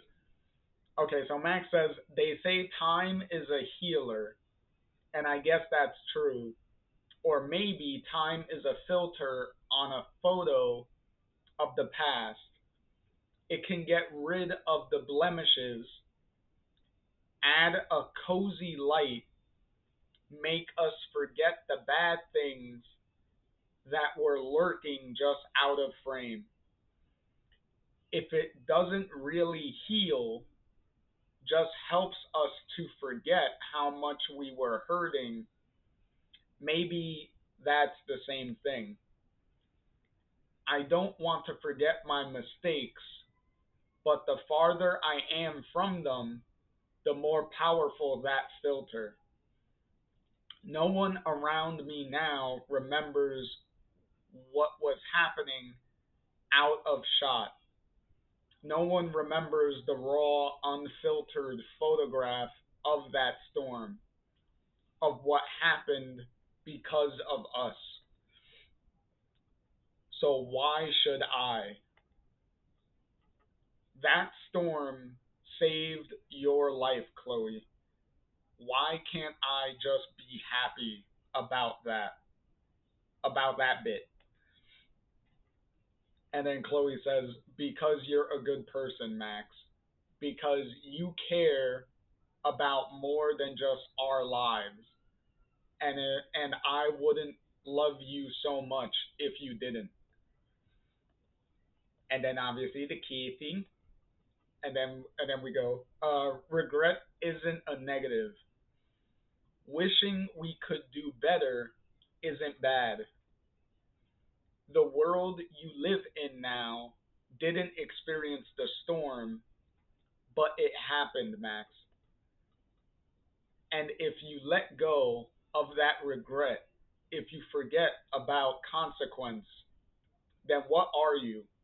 Who are you? Then Max says, still me, but maybe less sad. And then Chloe says, that's not how this works, Max. And then Max says, I miss you so much, though. I want this. I just want this, what we have here. And then Chloe says, I miss you too, Max. We're going to find each other again. But when we do, it has to be right. It will be right. And then Max says, please wait for me. And then Chloe says, always. And then we cut to uh, Max obviously having a dream, which, considering the situation, you could kind of figure it was a dream, especially if you were paying attention to the panels, because Max is just sitting on this grass, well, laying on the grass. And then when we get a wide shot, there's a lighthouse on the hill, which is kind of sussy already. And then when we cut to the next panel, there's a building that just appears there. And then when we cut to the next panel, you see that there's the statue from Blackwell Academy, like just randomly sitting on the beach there. And then as it goes on, you like everything like brightens up into like a bright light, and then they're just in like this white void. So it's like, okay, if it wasn't obvious enough that this may be a dream, definitely as the panels went on, it's like, okay, things are just randomly popping in. So pretty sure it's a dream. And then obviously Max wakes up. And Max's phone is going, well, she says it's going crazy, but it's like, oh, okay. Also, a little tidbit, Max's phone, the screen is still cracked. So her phone is still damaged from the drug dealers when the drug dealers smacked the phone out of her hand. So she still hasn't got that repaired. You'd think she probably would have gotten it fixed at this point.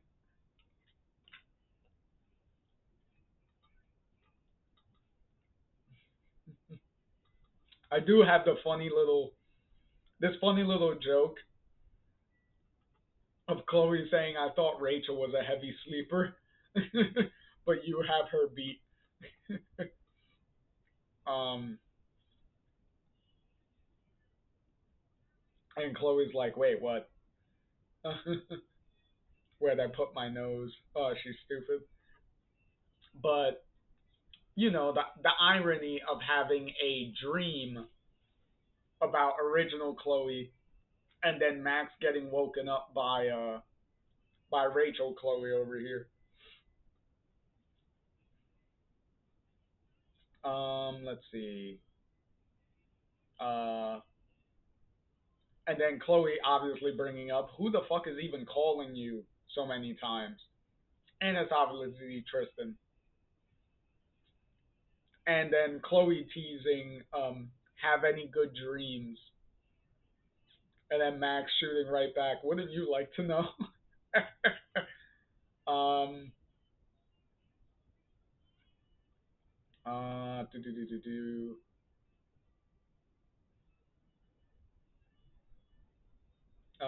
Okay, so they little tidbit. The trip is getting closer, so the road trip is almost upon us. So, and a little bit of information, they prepaid on the apartment, so don't have to worry about being evicted while you're gone. Um,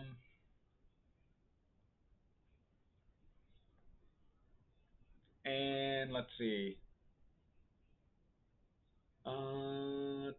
Do.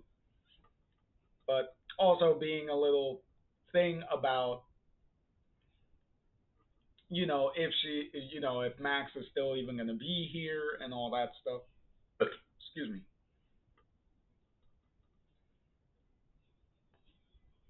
And then finally looking at, I guess Tristan decided to give her a text message instead, and Max immediately just jumping out of her bed, which from what we saw from what Tristan saw, it makes sense why it'd be like, tell Max like, holy shit, Max, I'm seeing Chloe here on the beach. What the fuck is going on? Like obviously Max would jump out of her seat and be like, what the fuck? And then Chloe uh realizing that like, oh, so Tristan made some progress, I guess. And Max was like, hey, maybe. Um, and then Chloe reassuring Max, like, letting her know, like, hey, I'm that we're rooting for you, for both of you to figure this out. And then Max, uh, well, telling Rachel, Chloe here, being like, uh, I love you, right? And Rachel, Chloe being like, sure, Max, love you back. So, so sweet here. Um, and now we cut to Rachel during a practice session with everybody who's going to be a part of the play. And a lot of these people mean absolutely nothing because there's literally only going to be two members, technically three, but only two of them actually serve any purpose within like the story itself. And that's going to be this guy right here, which I believe is Lawrence, and okay, the other guy's not here yet. Um, and also, if you weren't able to tell, um, the play they're doing is Hamlet, by the way. Um, so, oh, okay, so Lawrence was over there, and then we have, I believe Zach over here. Sometimes it's kind of hard to tell them apart sometimes because they look so similar. The only real difference is like Lawrence is more of a has more of a stocky build. So uh,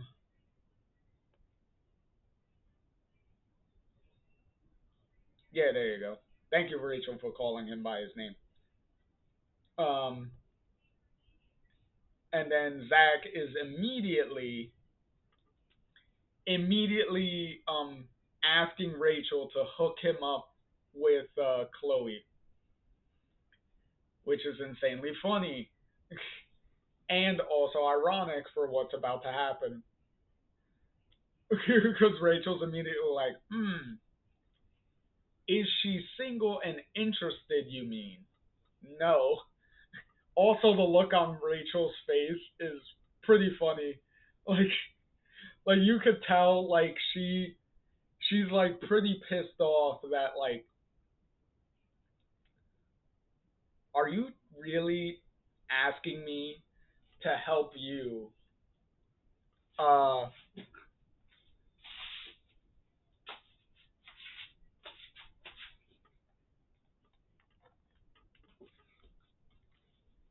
that she's like, are you really? Is this guy really asking me to help him hook up with my girlfriend? Really? And then Zach's like, hey, now you haven't even asked her. And then Rachel's, but I love her smug expression here. She's like, she's my girlfriend, Zach. And then immediately Zach is like, oh, snap, is that so? Immediately just shot down. Immediately. Just like, boy, you're barking up the wrong tree. uh, I love his face, his reaction shot, and I do love Lawrence's annoyed face in the background. Like he's like, boy, this guy.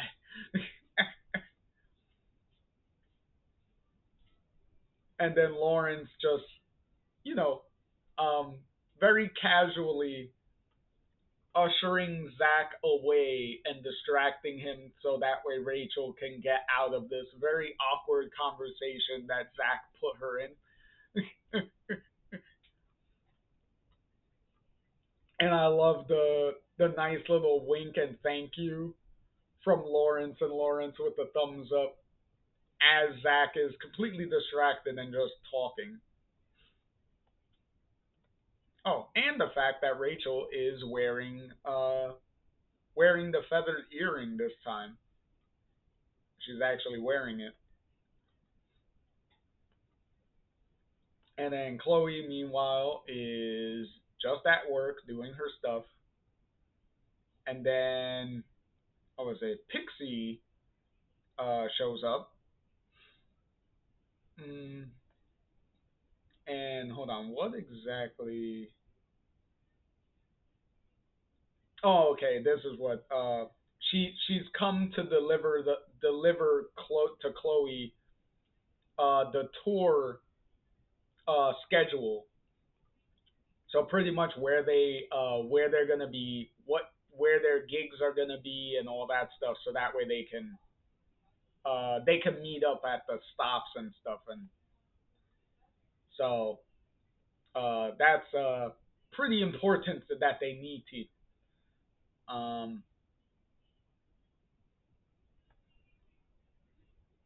And you know, Chloe being pretty worried about, pretty sad about Max leaving and potentially leaving if the whole Tristan thing helps. In any event, pretty much confiding in Pixie here a little bit. Um, uh, but yeah, pretty much venting to Pixie. Pixie pretty much um, trying to uh, trying to give Chloe some encouraging like words and stuff. And meanwhile, Max is over here monologuing while Tristan well, Tristan and Max are holding hands here, um, because obviously they very quickly figured out that um, Tristan is the only one that can see her, that can see Chloe. So Max has to hold Tristan's hand so she can be able to see. So there's that. Um,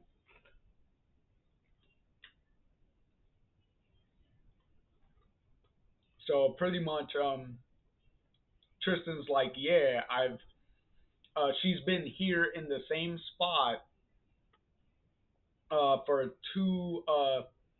pretty much 2 nights in a row. Mm,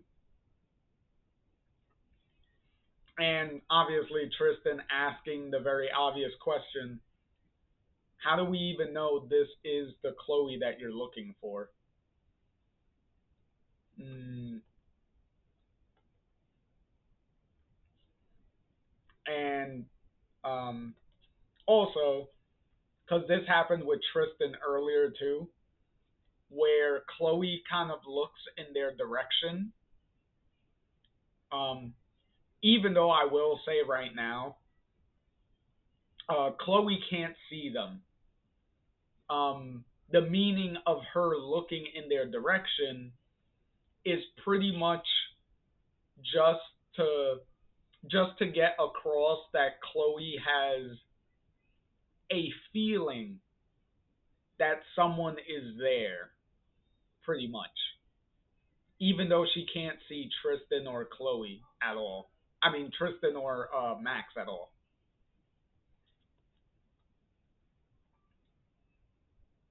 And obviously, Max trying to, like, call to Chloe, which she can't hear. Um, so she's trying to reach out and see if Chloe will say anything. But if you see behind, next to Max, uh, Tristan seems to be experiencing some headaches,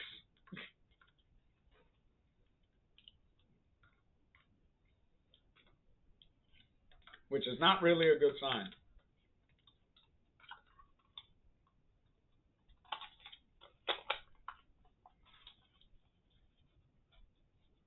Ah, there we go. Uh, hold on real quick. I'll be right back. Let me go throw away these little applesauce cups. Be right back.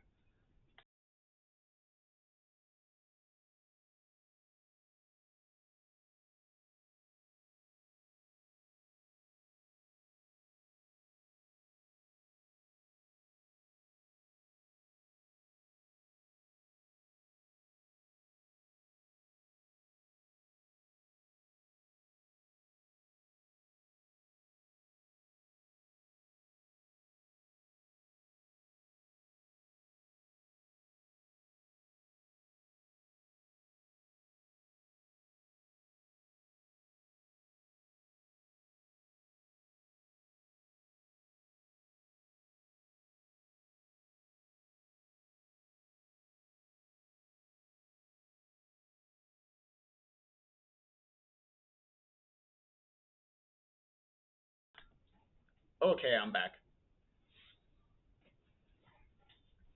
So, all right, here we go. So while Max is trying to reach out, we cut back to Pixie, uh, who is getting ready to leave, while at the same time Rachel is showing up, and Chloe with her trying to be her funny self, quoting the wrong Shakespeare play, which is pretty funny. Um, and getting a little bit of interaction here with Rachel and Pixie. and talking about Zach's ego as a character, as an actor, his ego as an aspiring actor. And then meanwhile, Chloe is over here like, hey, I hear Zach has good taste though. And then Rachel's just like, hey, talking about ego. Ayo. um, and Pixie pretty much being like, hey, we'll have time on the road to get to know each other properly anyway. And then now all of a sudden, uh, Chloe here is experiencing a massive headache, which is not great. Obviously, Pixie's freaking out, wanting to call a doctor. Chloe immediately saying no. Um, and then Rachel pretty much like, "Hey, Pixie, it's fine. It just looks worse than it is. Don't worry, we'll be fine." And Pixie is like, "Okay, you're sure?" And then she leaves. And then Chloe's massive headache is also causing a nosebleed now. But Chloe does have a feeling, obviously, it has something to do with Max. And then we cut back to Max, who is still screaming at this Chloe here, um, who who still kind of has a feeling someone's there, but can't see or hear them. And Max is, desperately trying to reach out. Hey, don't worry, Max. Eventually, uh, in a different timeline, you reaching out to someone in a different timeline, you'll be able to rip holes in the timeline, and you'll be able to freely jump back and forth. uh, but that's in a totally different timeline though, which yet again is another thing that double exposure took from the comic books, the whole two parallel timelines thing, and jumping between them. Except except obviously, the comic here is making a way bigger deal of it than double exposure did. Because technically, double exposure just pretty much had like the multiple timeline things, and jumping between them was kind of just there. To be honest, like it was kind of like, oh, this is a cool little thing, but they didn't really make a lot of use out of it in a like really effective way. To be honest, but in any case, um, also I will point out now, because they're gonna confirm it in a little bit anyway. Um, this Chloe, this Chloe is the original timeline Chloe. So this is the same Chloe uh that's with Max. So there's that. And then Max is technically also using her powers to rewind, um, which also seems to be having like a weird effect on Chloe here, because she's still over here, and then you have like this glitchy after image of Chloe over here, So clearly her powers are not entirely working here. So it's very wonky and off. And then Max turns around to look at Tristan, and meanwhile Tristan has like the only blood coming out of both of his nostrils, not just one. So he's definitely suffering a pretty big nosebleed here. And then he's pretty much yelling at Max to like don't stop, keep going, that he's fine, even though he blatantly doesn't look fine with the massive nosebleed and the amount of sweat that is like pouring down the sides of his head here. And then uh, Max is like, "What the hell am I doing?" And then Tristan's like, "You'll lose her. Keep trying." And then Max is pretty much like, he's like, "But you have to let me go." And then Tristan's like, "I told you, if you were pulled here to save me, I'm going to make it right." And then Max rightfully, we don't even know if that's true.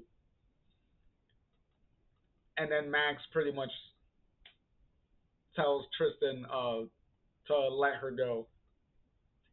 And then Tristan immediately just collapses on the beach and passes out. And Max rightfully is like, not like this. Not like this. Not at anyone's expense. Uh, which obviously, um, letting go pretty much stopped uh, Tristan's headache and stuff that he was going through, and also stopped Rachel Chloe's headache that she was going through, which also made a nosebleed. So, and then obviously Rachel is like, "What the fuck?" and Chloe's like, "What the fuck just happened?" Um, and then Max pretty much confirming that at the very least she knows uh, that OG Chloe is also looking for Max, which gives Max um, a cheeky little smile of determination of like, I'm I'm I'm even more motivated than I was before now. And I do love Claudia's little cover art here with the Rachel, Chloe, and Max on Max's Dreamcatcher necklace. And then here we go with uh, the plan for Max to jump. Well, for Tristan and Max to try to jump to the other timeline. So pretty much, this is done pretty much on, about to try it, and then we jump back to several flashbacks to just leading up to them actually trying it. Um, uh,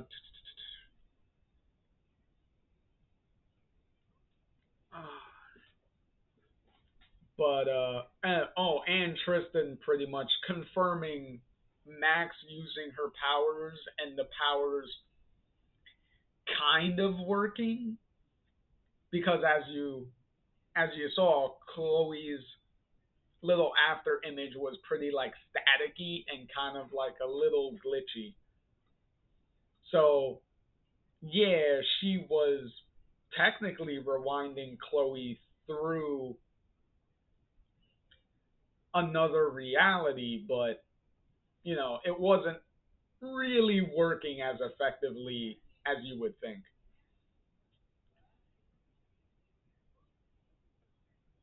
Um, and then pretty much reflecting on their failed attempt, and then try to figure out, uh, um, you know, to try again, but more effective. To try to figure out what went wrong, and then try again. Which Tristan gives like a deadline of like, okay, we're gonna try again in a week, and then we're going to within that week, I'm gonna do some more training, and hopefully by then, uh, we could try again, and I should be able to help you get crossover.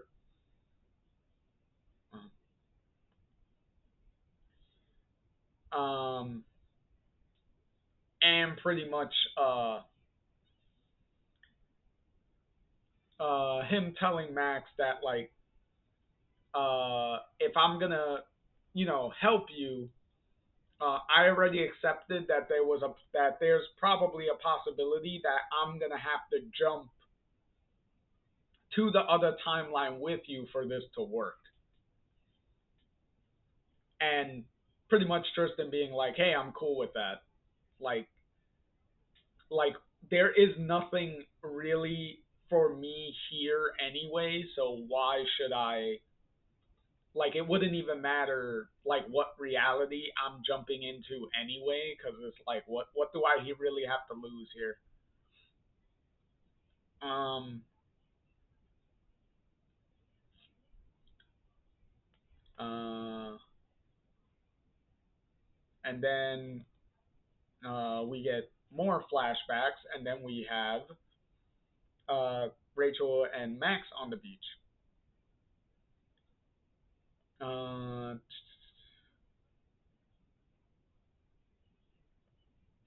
and let me see. Oh, and pretty much Rachel just telling Max about the play and getting ready for it, and Rachel pretty much being like, "Sorry, I didn't mean for me talking about this to make things harder for you uh to jump uh to jump over to jump back over." Um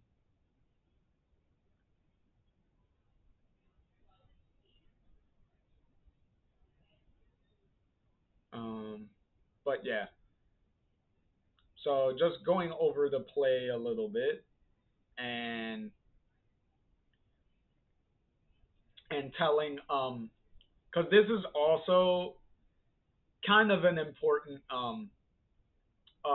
little line here of Rachel telling Max, I mean, that I'm telling you about the cast and the tour because I want to plant seeds for me of me, Rosemary, for remembrance. Um, but pretty much telling Max like, hey, if this all works out, I don't want to look back and think of you as someone who left. I want to think of you as someone who was here. Um, you being here now matters. Our being friends the last couple of years matters. Um, I need it to matter because I know where you're going. I um, and then Max interrupts. I get it. I do. You're right. It matters, Rachel. You matter. You're so much more to me than a girl in a missing poster. You're my friend, and I'm taking that with me wherever I go. Seeds firmly planted.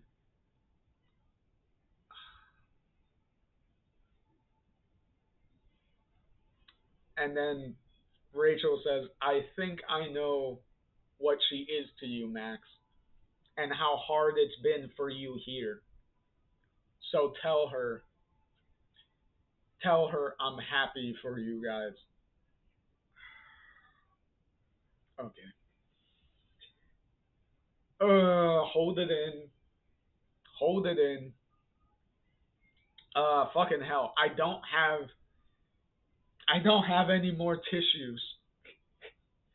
I can't be affording to have the waterworks start playing now. Eh. Oh lordy. Oh. Anywho,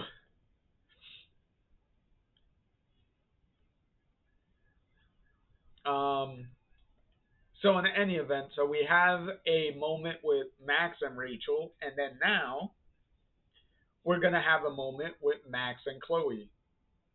Um, which is pretty much um, Max taking a photo of them, so that way,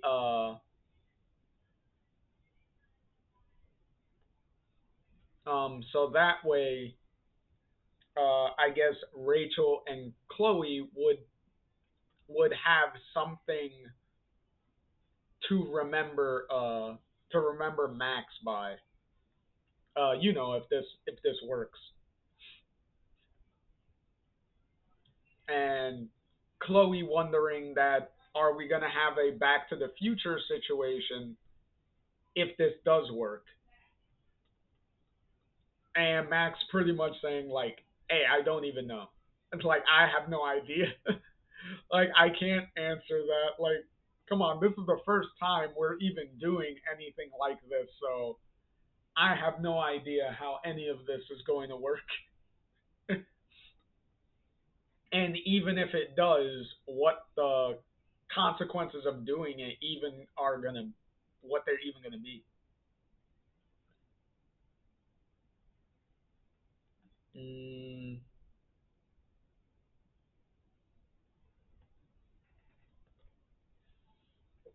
and obviously, Chloe pretty much coming to terms with the whole deja vu thing of having a feeling of remembering certain things that she's kind of not supposed to know. Um, which is which is kind of cool because it seems like, especially in Chloe's case, it's like these two versions of Chloe are kind of um, like connected in a way, and this for and Rachel Chloe here is almost like she is subconsciously tapping into original Chloe's like memories, which is why she's having these like feelings that she knows certain things that she never like experienced or anything, which is kind of crazy. Um,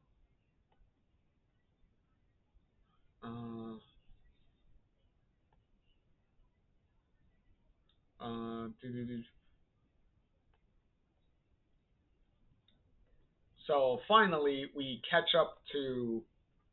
So now we caught up to everything. We had our Rachel Max moment and our Chloe Max moment of them pretty much saying like their goodbyes just in case this all works. Um, and well, considering that we have three other books left, I think you could probably tell how well this is going to work. Um, but in any case, um, um, Tristan and Max focus. and they actually do. Uh, well, Max anyway makes it into the trans sect, except clearly the trans sect does not look like what it did at the end of the first book when Max jumped into this timeline to begin with. Because this is like a corrupted like version of it. Because this is very like very fucked up. These like because this is like glass now, like shattered like glass into these different timelines. Are there any Easter eggs in these timelines? Uh, yeah. There's Kate in the hospital. Cause she's drawing like in the hospital. There's if the thing goes away. Okay, there it is. Yep. Stop. I'm trying to point out to the thing up here. Um.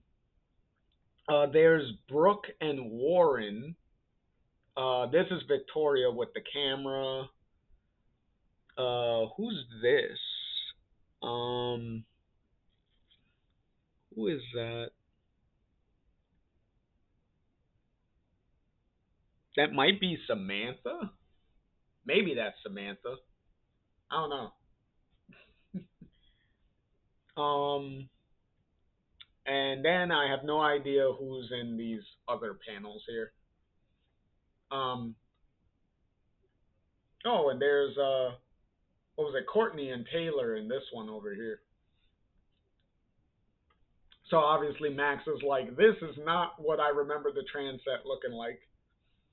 And then meanwhile we're cutting back to the real world, and Rachel and Chloe seeing what's happening, and then Max is like kind of like ghostly here,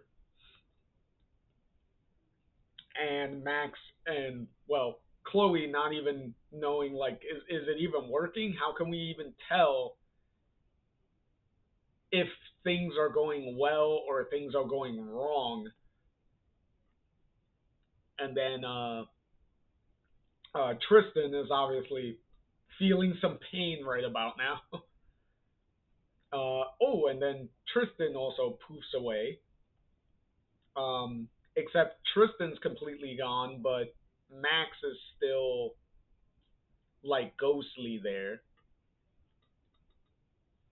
And then now Max is gone. Okay, so now they're both gone, and they're like, okay, does that mean it worked?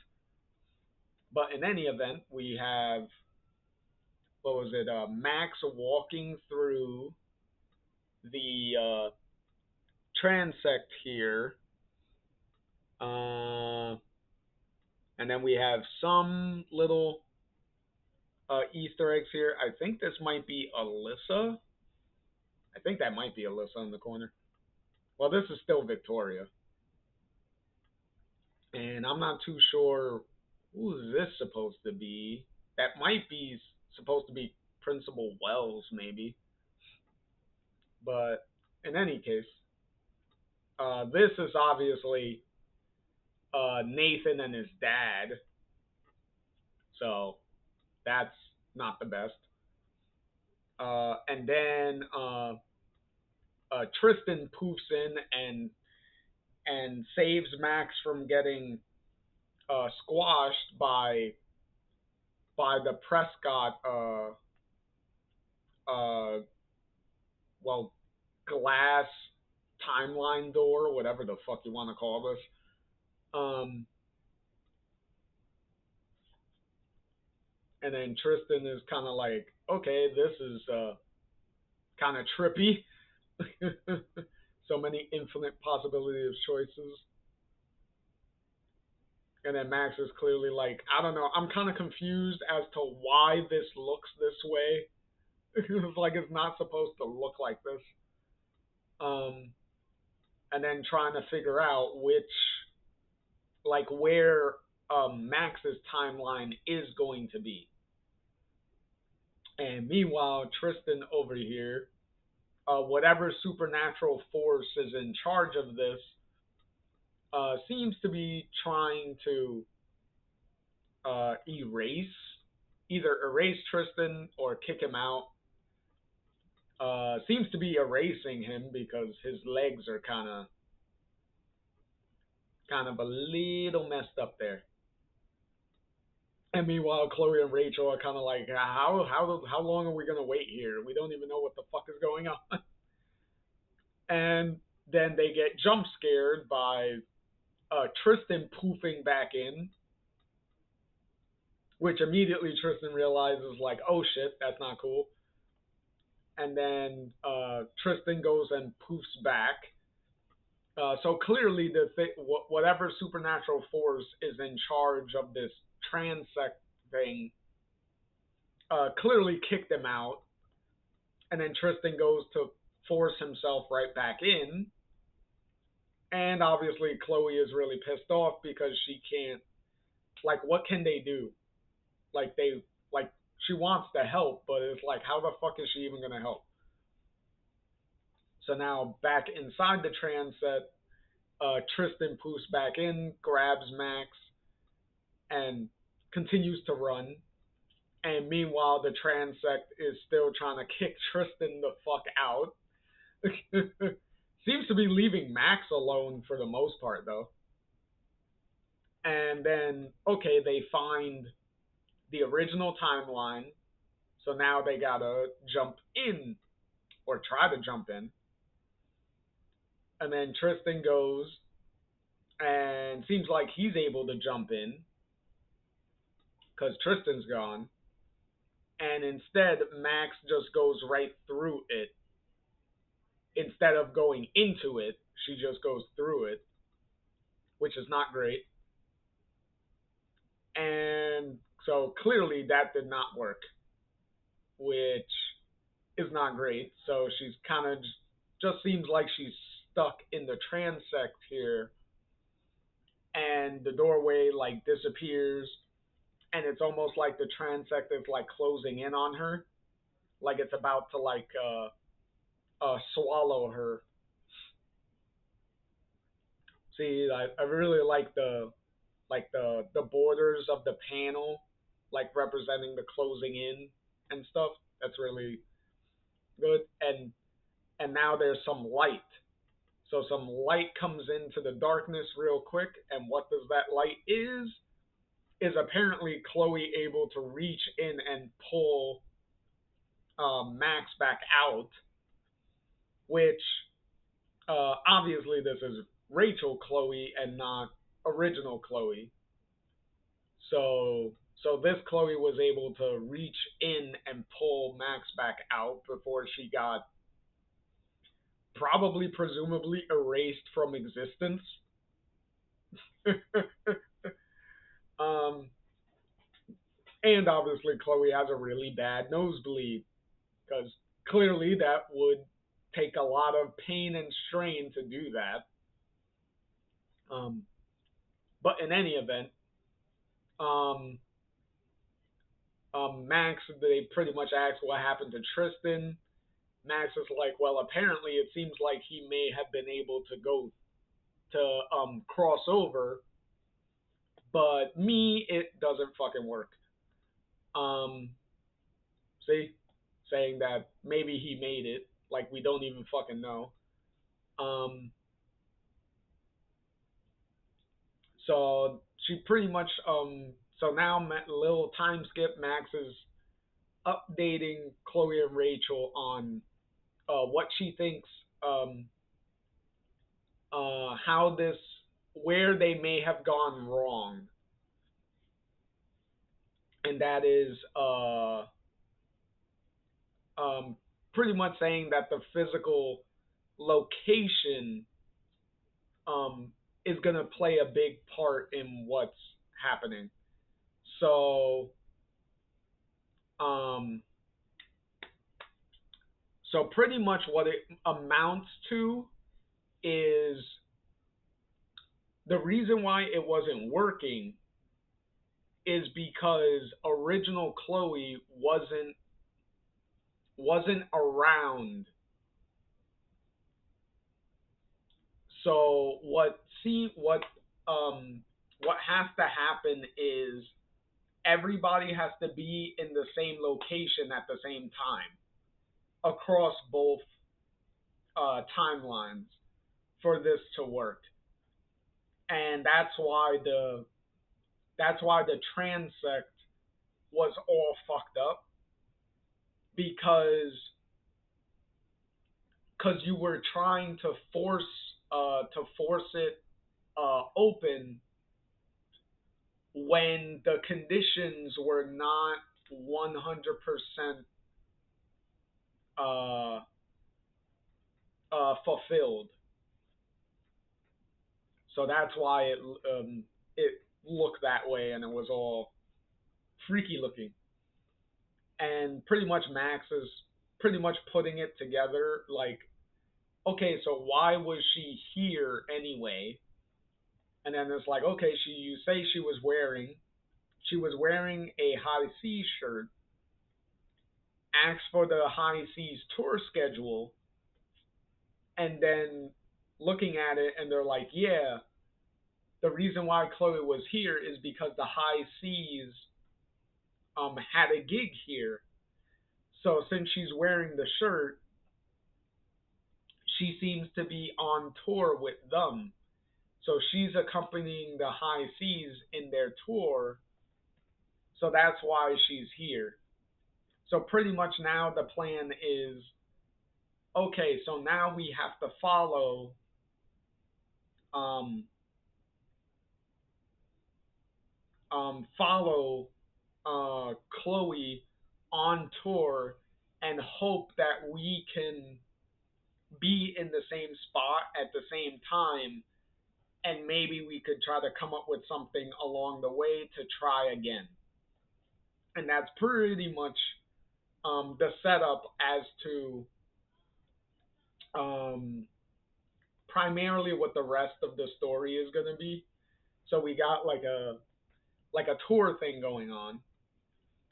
But in any case, I'll at least read this closing thing because it actually is pretty good here. So the closing little dialogues here is, it's me again, Max. Another letter to the void that I hope you see one day. Um, and obviously, we also have Rachel, Chloe, and Max talking here. Let's get this cosmic road trip plan rolling. Plan is a strong word, more like a cosmic hope. And then the letter continues, a day I finally tell you how I came home from that memorial to find our room, our things, your graffiti on the bean barn tables, every trace of you exactly as it had been. How I lied to so many people but kept it together because I knew what it meant. That you hadn't been rewritten. That you had a place here reserved and waiting. Oh, excuse me. And what was it? Rachel Chloe says here, we have a lead. If being in the same place makes a difference, we got to try it, right? Even with Tristan MIA right now. And then the letter continues, after a while, I remembered what you said about the way paths would open and close. Oh, excuse me. And then Max says, and for now, I get to come on a crazy blowout road trip with you guys.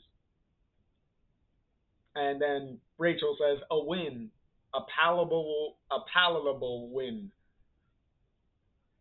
And then Max says, I guess we can run lines with you en route, Ophelia.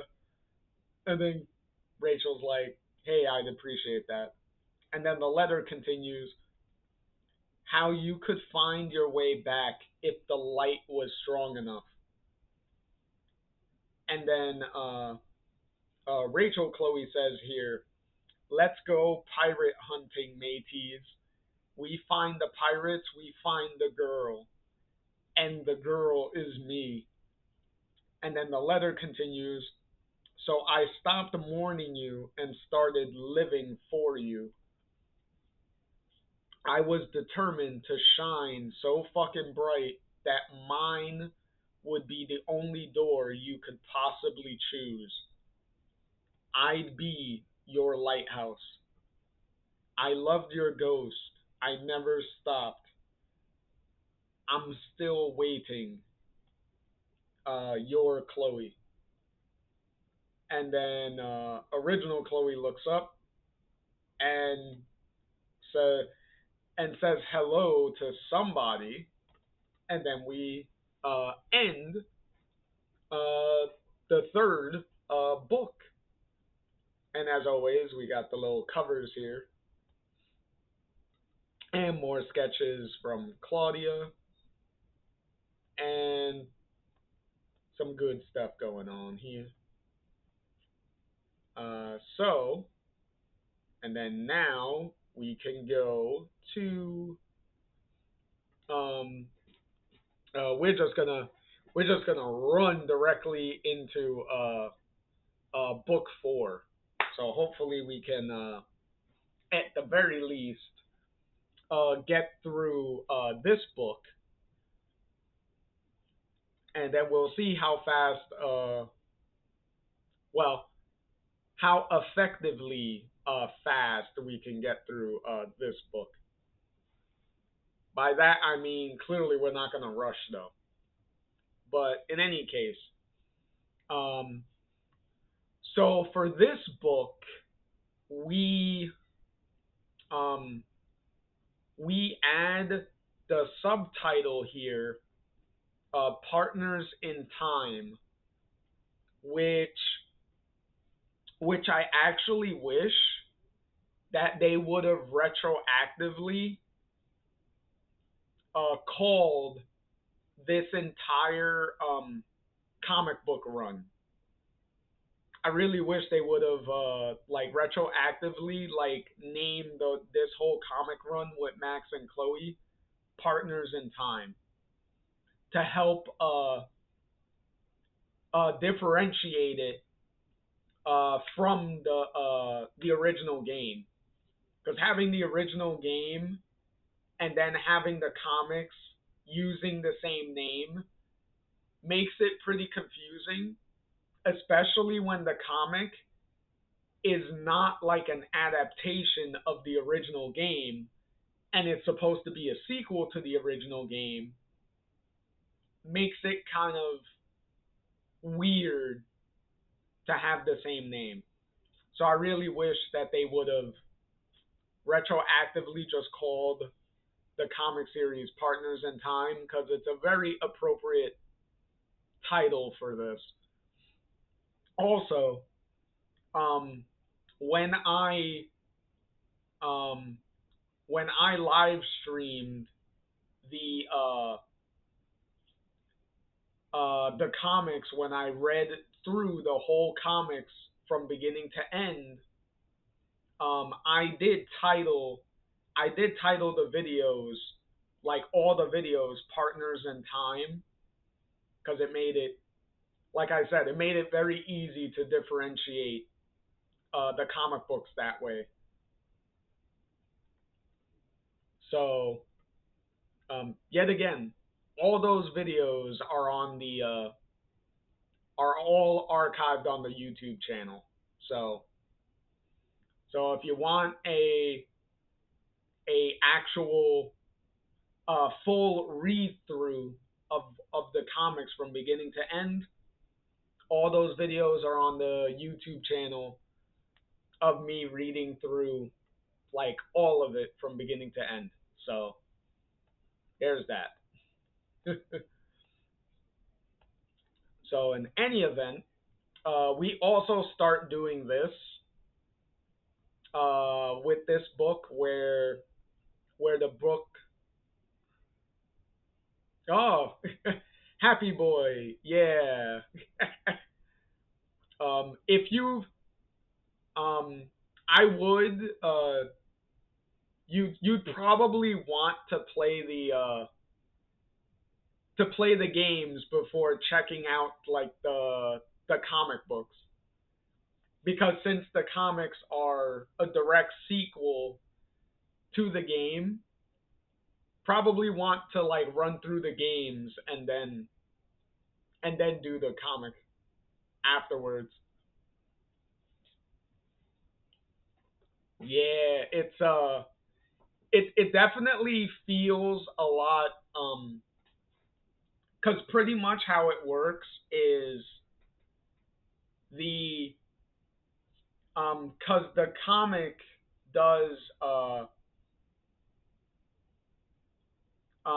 cuz you have the original game cuz you have the original game and then you have the prequel game called Before the Storm, right? So how you would do it is you have Before the Storm, you have the original game, and then the comic books you can kind of treat like a concluding chapter to a trilogy, pretty much. So that's pretty much how that goes. Because pretty much the comics kind of take like all the like a lot of the elements from those two games in particular and kind of uses that and builds upon all that stuff. So the comic kind of already assumes that you're already familiar with these characters and stuff from the games, and then they play around with whatever they're gonna do with them. Um, so in any event, um, since this is the fourth book and things are gonna get way more confusing because now we're gonna be jumping between two timelines now. Because now we're going to be following what Max is doing in the Rachel timeline and what original Chloe is going to be doing in the original timeline. So it's going to be kind of hard to keep, it could be hard to keep track of which timeline we're in and which versions of certain characters we're following at any given time. So it's good. So this is why they give you like a little breakdown of the characters here, because they're trying to help you follow along with all the jumping that they're going to be doing. It's all there's also going to be like visual cues that kind of help you um, figure out what timeline you're in, because the comic heavily relies on the reader to keep track of which timeline is which. Because when we're jumping around, the comic doesn't have like a little note that tells you, for example, oh, we're in timeline A, we're in timeline B, we're in timeline A, we're in timeline B. It doesn't uh, it doesn't work that way. Um, at least Emma and Claudia were at least confident enough in the reader to be able to figure it out for themselves as they were reading along. So they don't hold your hand to differentiate everything. Um, so now we have Chloe here, who's packing a bag, well, packing what's going on, and who's at the door. It's all the members of the High Seas here, coming to wake up Chloe. Um, Also, if you haven't figured it out already, I'll kind of help as I can as we go on. This is original timeline Chloe. One of the biggest uh, um, tells for that is this Chloe has a ponytail. So she has so the original Chloe has a ponytail, which makes sense because a subtle thing that the comics are going to be doing as they're going on, as far as original Chloe goes, you're going to start to see some of the changes that is um, that is going to lead into Life is Strange 2, to where Max and Chloe cameo in the photo that you could find. So, um, so that explains why Chloe's hair is getting longer, because she's supposed to have like long hair by the time Life is Strange 2 happens, for their little cameo. So that process has already started because her hair is starting to get longer. So a nice a little subtle visual reference to kind of start building up to that time. Uh, but in any case, got the High Seas here, and then we also have um, so while the High Seas are waiting for Chloe to get finished getting ready, we have Lawrence and Zach here. So now we have the original timeline versions of these two. And they're usually always accompanied by this friend of theirs, but I don't ever know if this friend of theirs ever has a name. They're kind of like in and out during the course of the comic book. They don't really do anything, but it's very weird because every time I read through the comics and stuff, it's one of those things that I'm like, what is your name? Do you even have a name? It just feels very odd. To be honest, they probably could have been taken out of the comic and nothing would change. It's just one of those things that's kind of a little distracting because it's like you don't really serve a purpose in this comic book, so why are you here, type of thing. But in any case, um, Pixie got a little distracted with Lawrence and Zach's banter over there. And then meanwhile, we're back to Chloe, and she's taking out the watch, and which is the same watch that Max and her had at the end, by the end of the first book, before Max jumped into the Rachel timeline. And also, now she's actually talking to someone.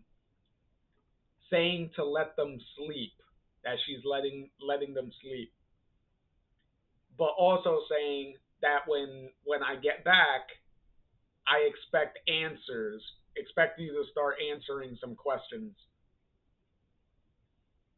And who is she talking about? It's Tristan.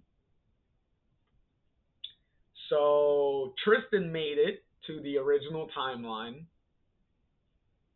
And obviously, that is who, when Chloe was writing the letter, who she got distracted by um, seeing at the end of the third book. So that's how that goes. So a little bum bum bum moment there.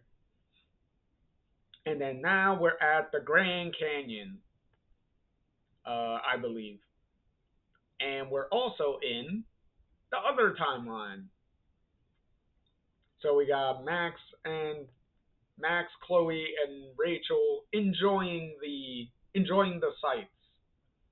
Cause hey, if you're gonna be on tour for this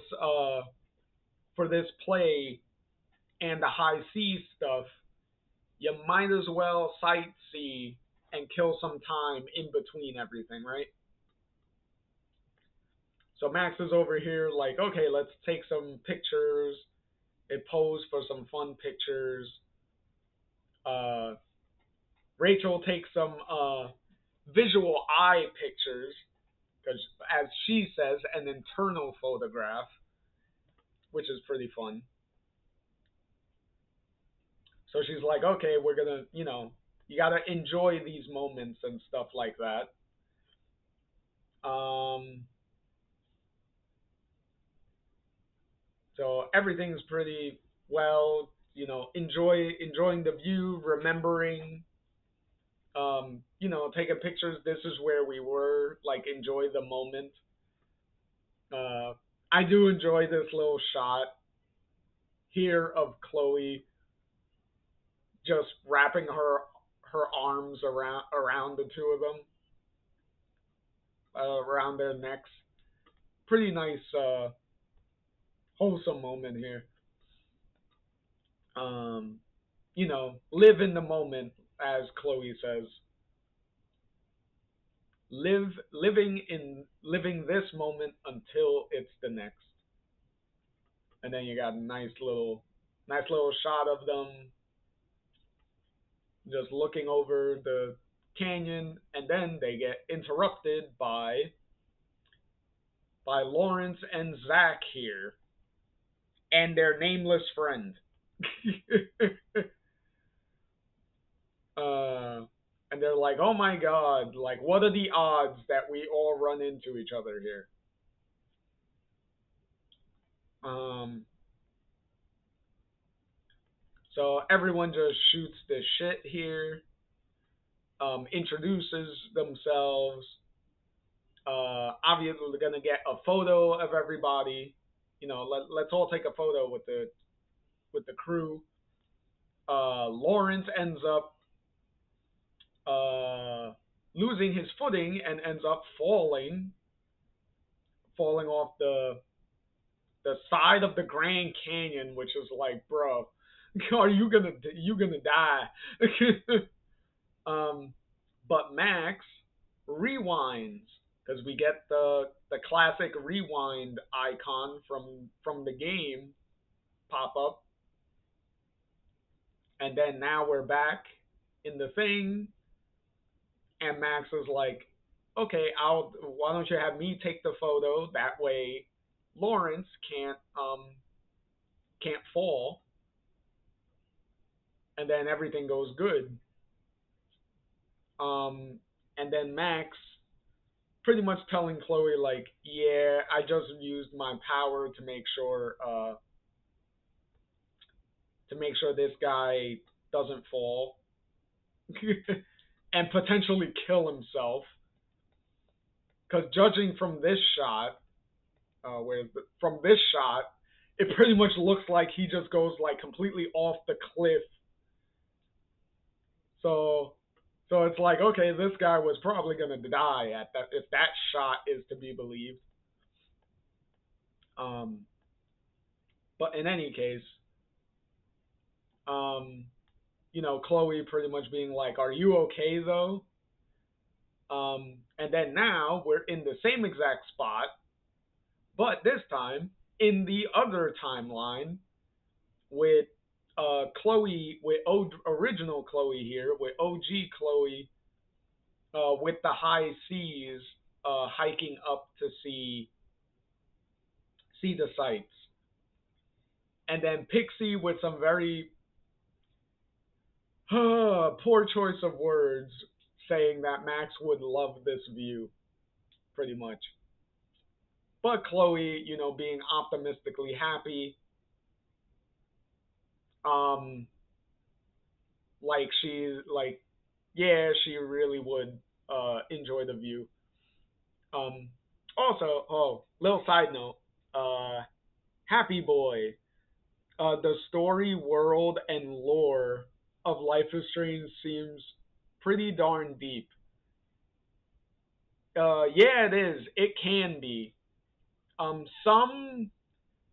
Some games are definitely more, you could say, more deeper than other ones.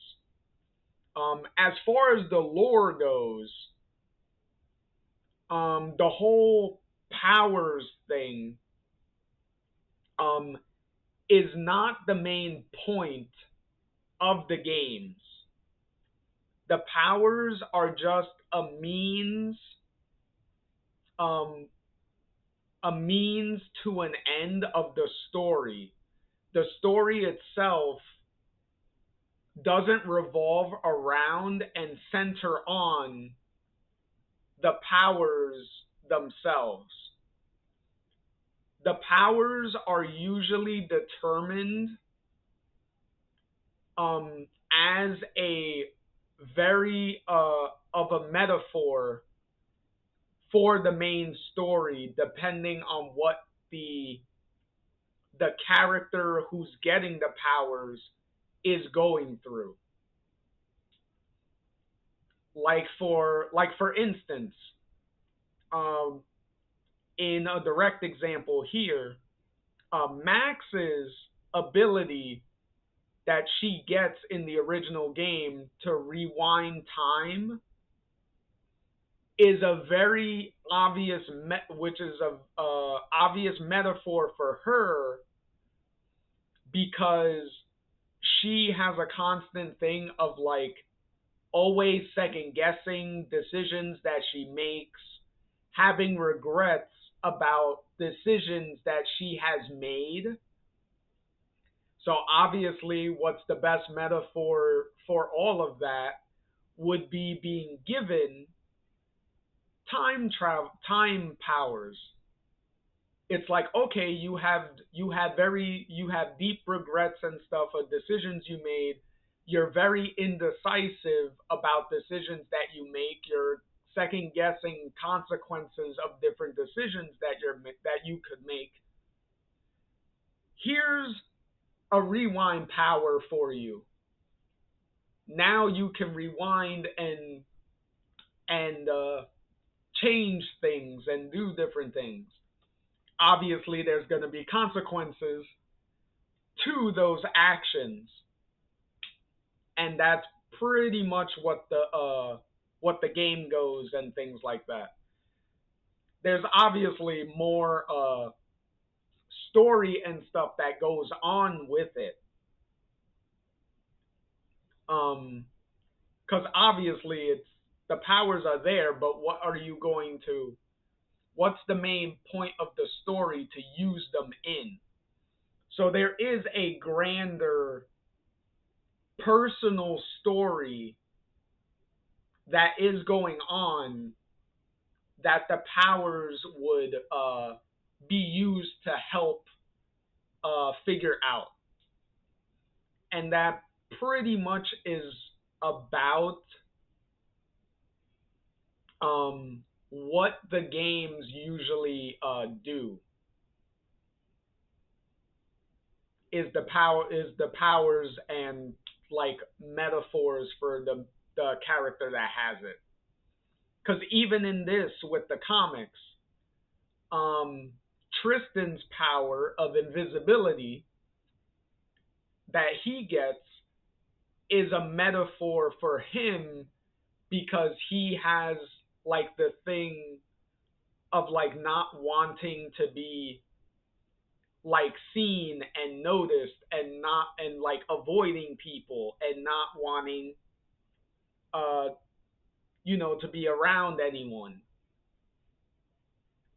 So obviously uh to be the on the nose metaphor for him is, let's give you invisibility powers. Now you don't have to be around anybody, nobody can see you, and then there you go. So so yeah, it's very it's a very it can be very deep. Like obviously there's way more that I can go into, but you know, that's definitely where all the VODs are. There's definitely plenty of content that I definitely go way deeper into, like all the different games, the comic books, the novels that were made and stuff, and all the things that come with them. So definitely was a month long marathon of me streaming all of this content day in and day out, pretty much. And that was my that was the beginning of my streaming journey. Was streaming all of this stuff every single day. Every single day I was doing it. You could literally check the VODs and check the dates on them, and you will see every single day I was doing it. Crazy. I know. I was definitely crazy to do that right out the gate, but hey. I wanted to build a library of content, uh, you know, so that was pretty much the biggest way I could think of doing that. uh, but yeah, so now Pixie is over here with Chloe, admiring the view with everyone.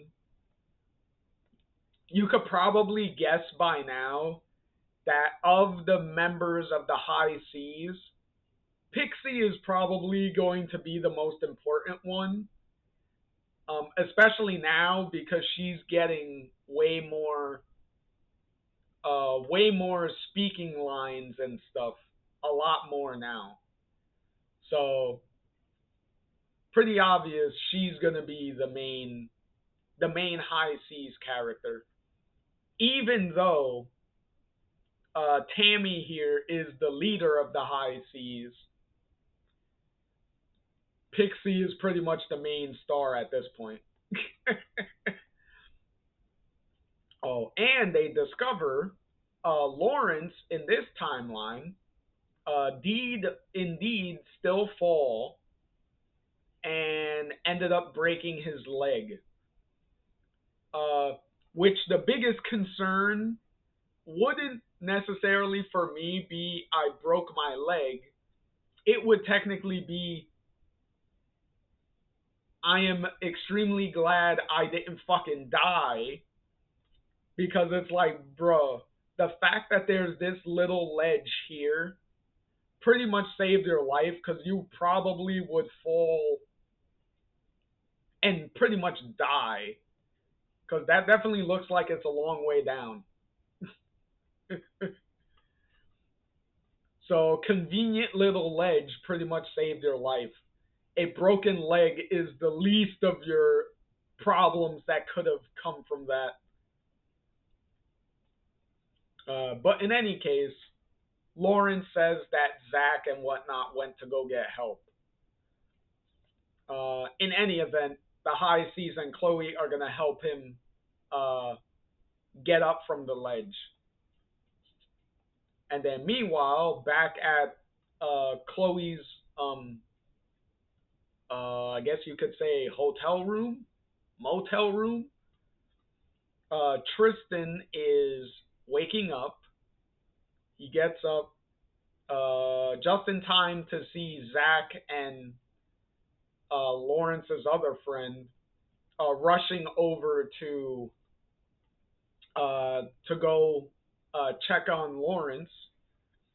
And then we also hear somebody off panel pretty much yelling at them to hurry up and go take him the first aid kit and get him some fucking help. And then meanwhile, Tristan over here is like, where the hell am I? Where the fuck is Max?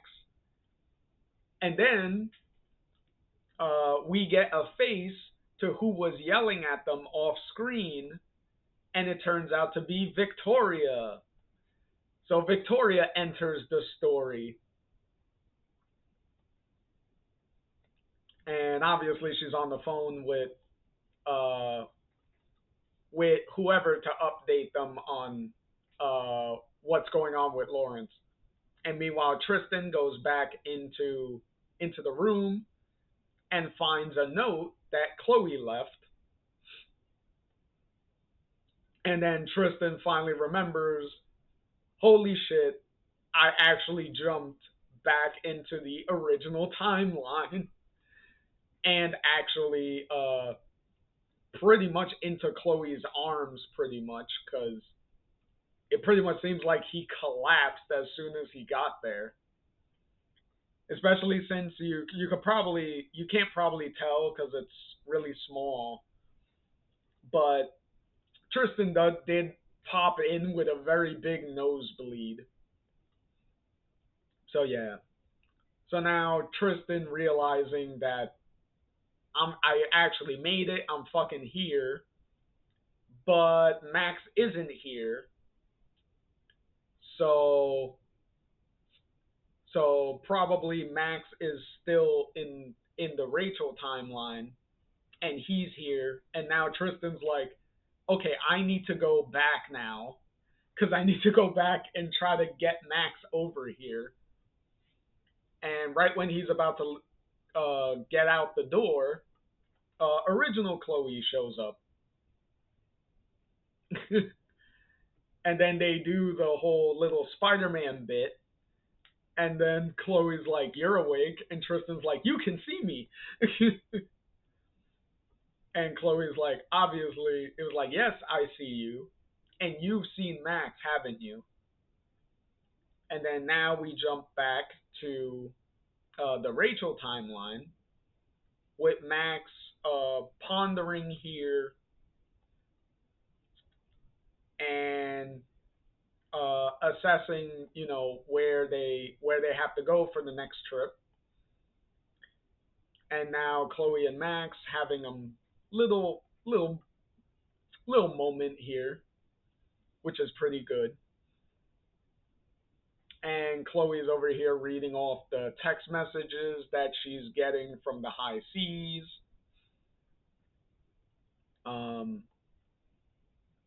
Let's see. Ooh, okay. Oh, I remember what they're setting up here. So pretty much updating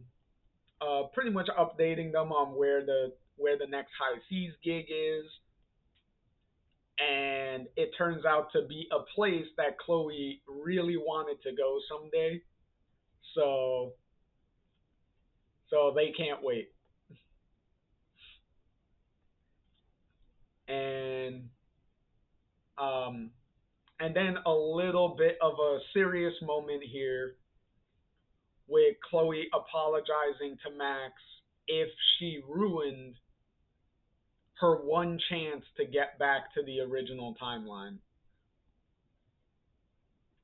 which Max reassures her that you didn't mess it up. You saved me. So, and then Chloe beating herself up here, being like, but what if my being selfish, not wanting you to go, was the reason why it didn't work? But Max pretty much reassuring her, being like, hey, stop. I'm grateful you were there and stuff. It's fine. Um, and Max turning around now, she's turning it around and starting to blame herself about it because she's like, hey, Tristan wasn't ready, but I let him try anyway. That she shouldn't have, and obviously, I should be the one like apologizing. Um, and pretty much telling Chloe that like, hey, there was a point there that I was just ready to give up, but you were the one that pulled me back in.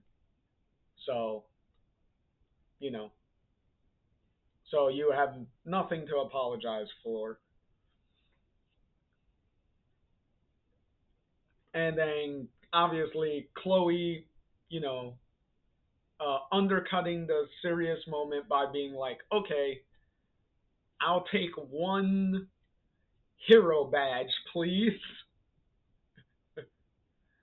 Uh, and then Max immediately following up with a side of the most understanding best friend in the universe. So, uh, so immediately they immediately joke around after having like a serious moment. So before it could get way more depressing and whatnot, they immediately lighten the mood. Um, and then Max saying partners in time. Yes, there you go. And then a toast to motherfucking partners in time. Yeah. Yeah, there you go. There you go, try. Promote Life is Strange True Colors stream that you're starting tomorrow. Promote that shit. It's the appropriate place to be promoting that anyway, since we're talking all the Life is Strange stuff, you might as well promote it. Hmm.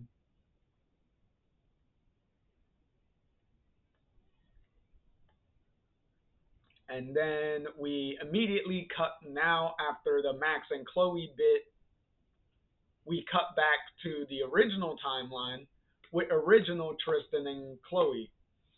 And I also love this little callback to earlier in the book, in the third book, in the beginning of the third book, where you have the silent panels before someone speaks. They repeat that. Well, they slightly repeat the same thing here because you have Tristan here explaining to original Chloe everything that has happened up until the point that he obviously jumped into the original timeline. So you see him explaining, and then you have the other panel with him continuing to explain, and then you just have Chloe's little reactions here. Um,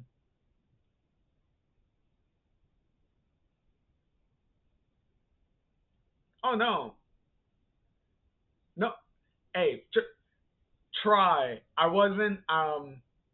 It's fine. I wasn't. I was encouraging you. I was encouraging you. Cause look, you're doing Life is Strange True Colors tomorrow, right? So, and we're talking about Life is Strange in general in this stream. So it's only appropriate that the Life is Strange fans that we are, promote each other, right? Because since we're all doing like Life is Strange content at the moment, we might as well promote each other's stuff, right?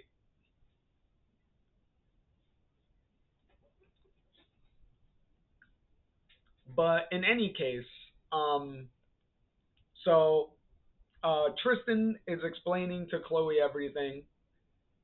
Exactly, Triune. True. Streamers supporting streamers. Yeah. Like I said, as I said before, we've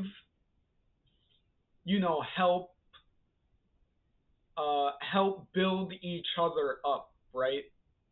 Like we've all been helping each other. Me, you helping me. What was it? You got Bao, you got Rhiannon, you got like our little group of our tiny little group of streaming friends that we've all made here together, and all of us, doing what we can to like help each other out. You know, exactly like you say. Try. I do my best to help my homies. Same here, man. If I'm able to help somebody out, that's generally like what I do. If I'm able to do it, why not, right? But in any event, oh, and you further say, and I try to bring my homies along to other homies streams. Yeah, exactly. Hey, in this, with this type of stuff, hey, um, networking definitely helps. You know, because everybody's not going to be able to see everybody's stuff. So if you're, you know, um, jumping around to like other people's stream, maybe they might enjoy also the stuff that you're enjoying and that you're doing, and then that can create a nice little, domino effect where it's like, hey, I like what this person's doing. I also like what this person's doing. So let me tell my friends about this person, and then you just have that roll in there. But exactly, just like you say, try exactly. I try to network everybody together. Yeah, like, hey, I'm glad for it. I'm glad for it because it's like, hey, I've um met some interesting people and stuff in the through our networking with everybody. Like I said, like Rhiannon's a nice prime example. Um, recently with what was it, Jaquette. So it's a lot of nice little, you know, finding like a common interest. It's like, hey, you like this thing, I also like this thing, and then we all grow together over here. But in any case, uh, we also have Chloe's reactions here, which you probably can't tell because it's pretty small, but she is starting to like cry as Tristan is like telling her all this. And then Chloe finally says something where she says, I knew it. I just knew it. And immediately now skip to the bit about how we get her back. So there you go. I really did enjoy that they did this in a silent all visuals type of way, because as far as the reader goes, the reader doesn't need Tristan to repeat all this information that the reader already knows. So it's a nice visual way of getting the point across without having to retread a bunch of dialogue again. So they could just get it out of the way real quick and then just move past it. And then we jump to chapter 2 here, and it's immediately, what was it? Chloe and Rachel just, Chloe, Rachel, and Max on their little tour van and just driving around. Well, driving to the next location. Um, ooh, excuse me. Uh oh. Ooh, excuse me again. Ooh, getting the little burpees here.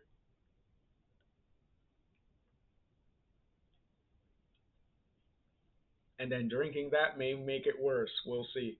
Anyway, um, so they're just, shooting the shit here. Um, and then hinting at they have costumes. So they have costumes made for their location. And then we got um, so now Tristan and Chloe are, well, Tristan's practicing and Chloe is like observing pretty much, because it's like, what the fuck is Chloe gonna be able to do? Um, so obviously Tristan is uh, getting mad because he's trying to use his powers, but his powers aren't working for some reason. And Tristan's like, if my powers aren't working, how the fuck am I even gonna get back? So meanwhile, Chloe is like, hey man, you look exhausted. Um, and Chloe's like, hey, give it time. And it is nice how like Chloe is pretty much like, hey man, I've waited 2 years up until this point. Hey, I could handle waiting a little more. At least I know that there is some hope and stuff in the future. So that's something to go with. So um so Chloe is pretty much reassuring Tristan like, hey, don't worry about it. You'll figure it out. You relax. We're good. Just take your time and rest if you need to. um, because Tristan is obviously extremely anxious and really wants to fix the situation. Because at this point, it's very clear that Tristan um, believes that he made a mistake. That the reason why Max isn't here is because of something that he did that made things go wrong. But Chloe is like, "Hey, calm down. Let's not rush,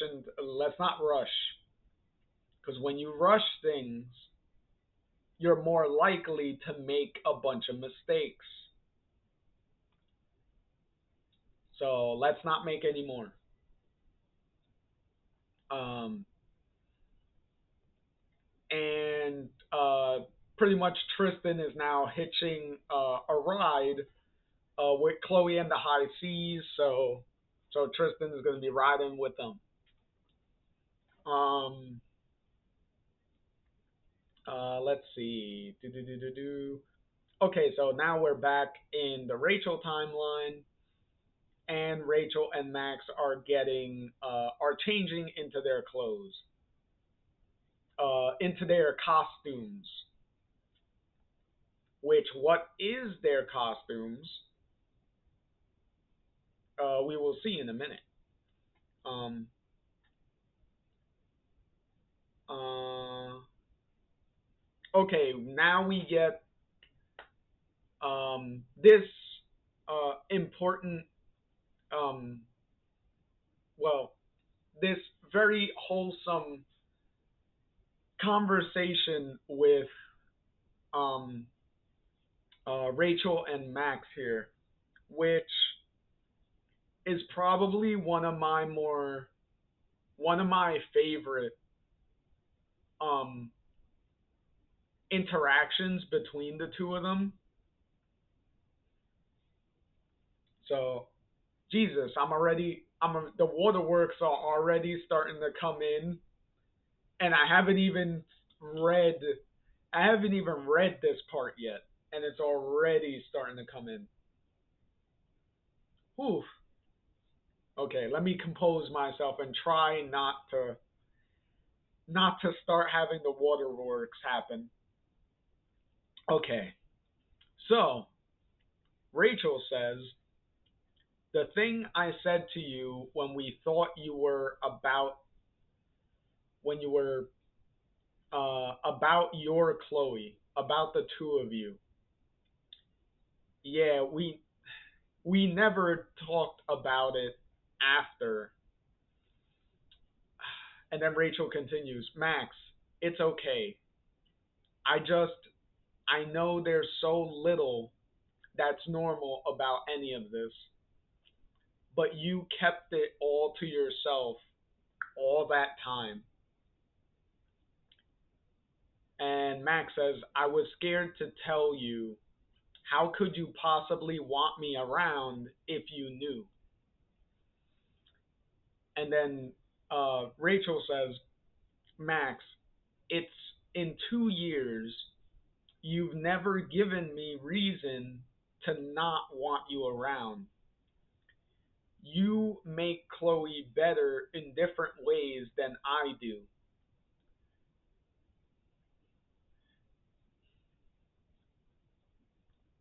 You make me better.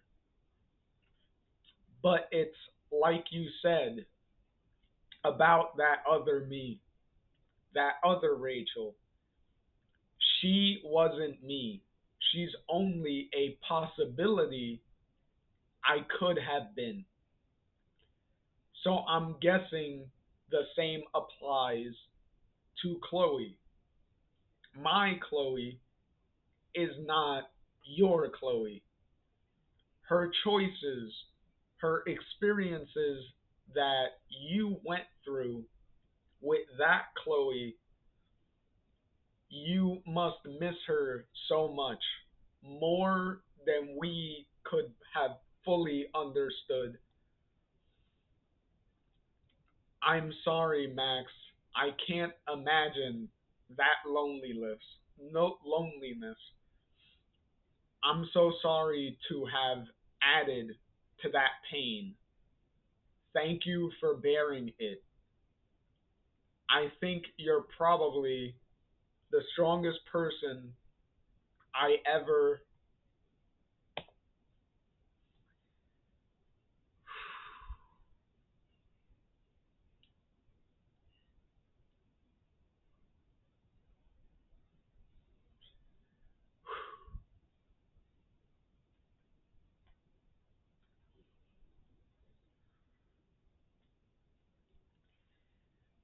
Damn it! it's the hug that always gets me at the end. Like the words. Ooh, the words.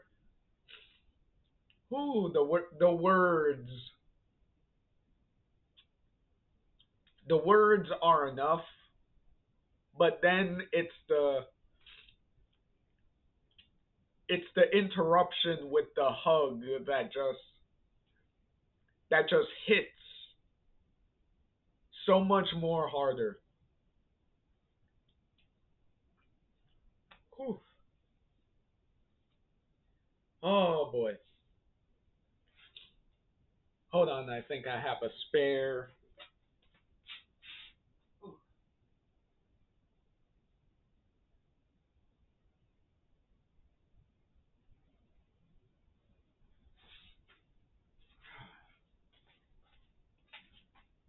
There you go. I had a spare thing in the side to get to wipe some tears real quick.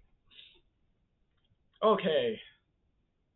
In any event, now as I'm composing myself,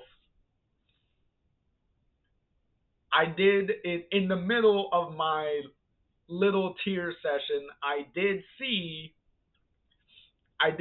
Bo show up. So hey Bo, how's it going?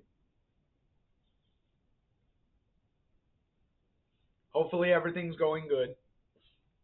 And also Triune, I do appreciate the little hug emoji. I really I really appreciate that. Uh so obviously a lot to unpack with this exchange here. So um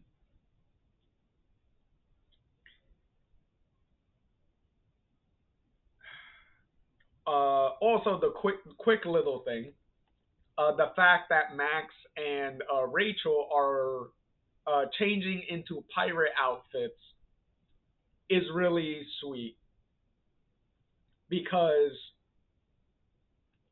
we already know Max and Chloe played pirates and dressed up as pirates and did all that when they were kids. So the visual, the visual alone of having Rachel dressed up in a pirate outfit also in and of itself already from a visual perspective hits very hard already.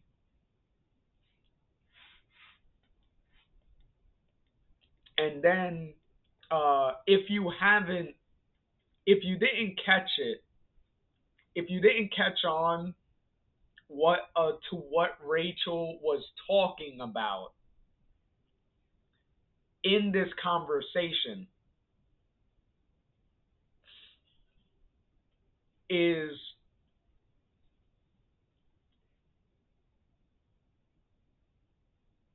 is the potential of cheating,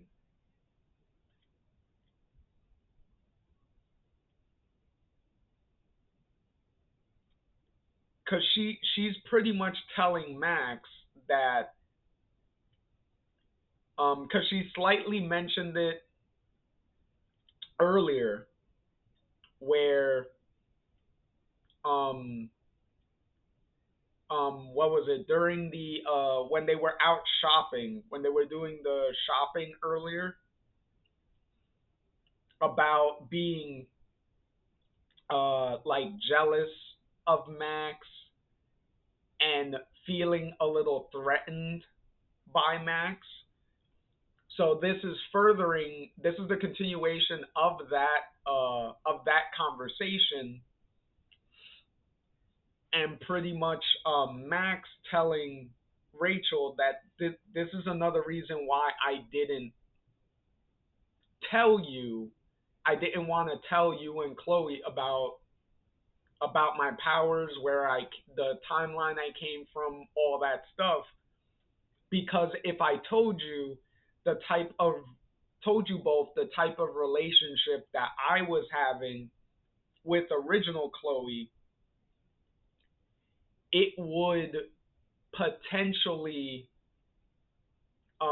obviously set you up for like uh feeling a lot of like jealousy, maybe not wanting Max around because she feels like, okay, so if you were in that relationship, I don't want to leave you around alone with my girlfriend because I don't know if you're potentially going to want to try to steal her away from me, type of thing. And Rachel pretty much telling Max like, in the 2 years that we've been all living together, you have never given me a reason not to trust you or be suspicious of you of like stealing Chloe away from me.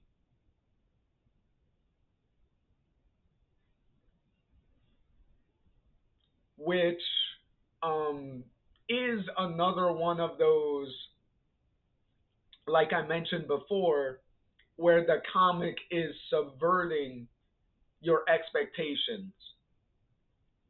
Because you know how easy it would have been to just have the comic uh, have forced drama where it's like, oh, Chloe is this version of Chloe is going to be stuck in the middle of like, oh, do I love Rachel? Do I love Max?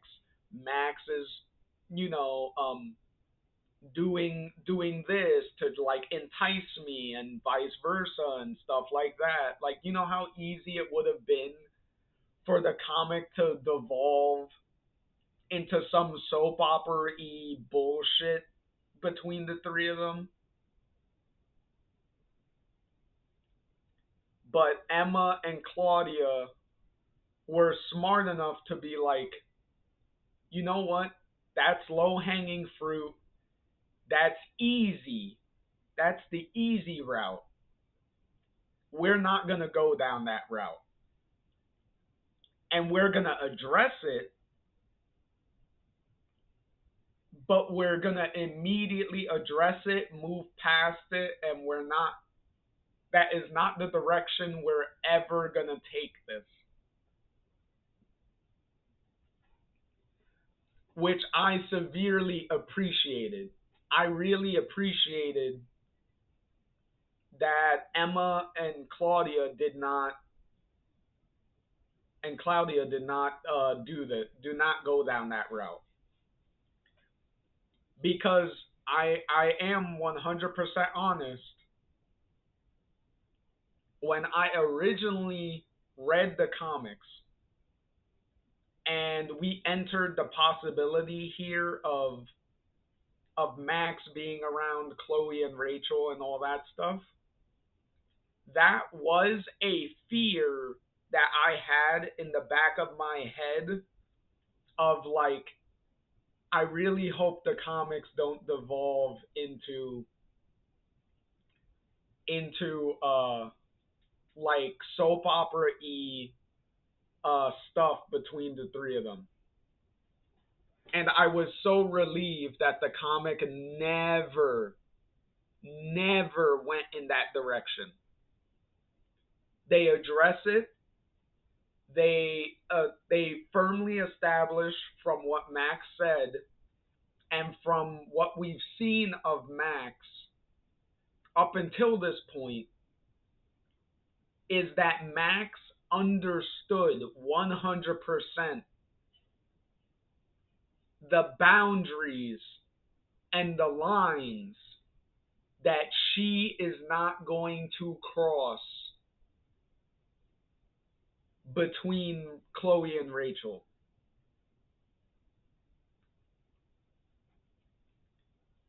And that is very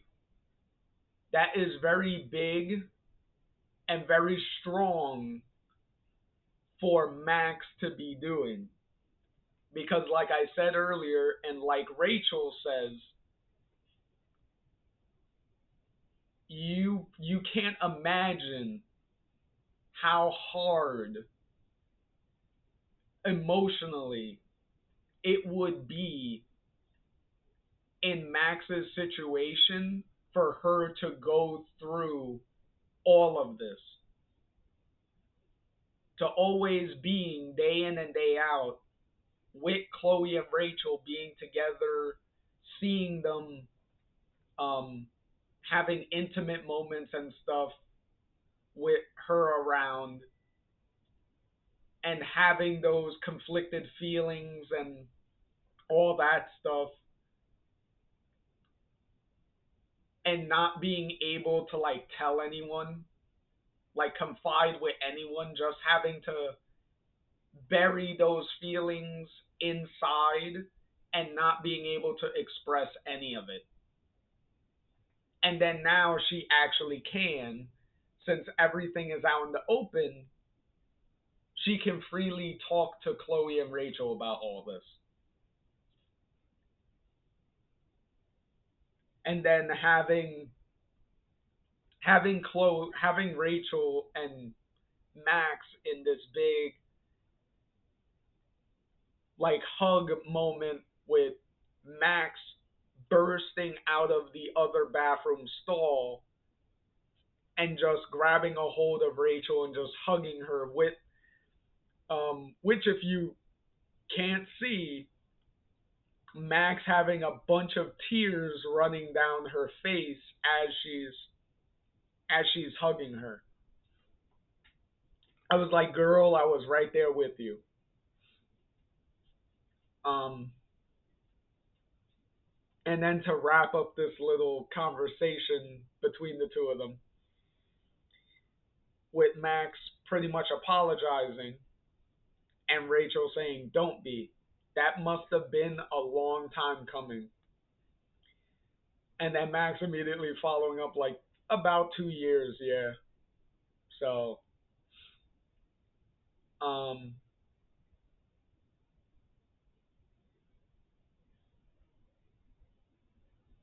um,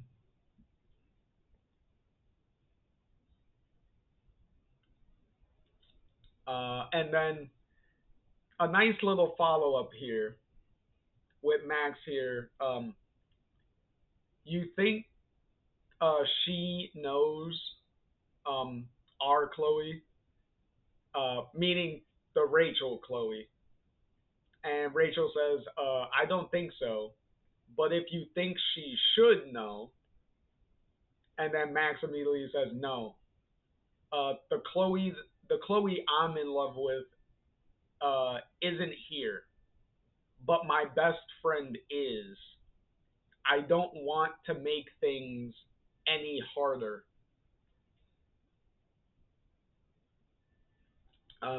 So yeah, I think it's already enough that Rachel already knows. So let's not. We don't need Chloe to know either, because then that would potentially make the situation even worse and complicate things even farther.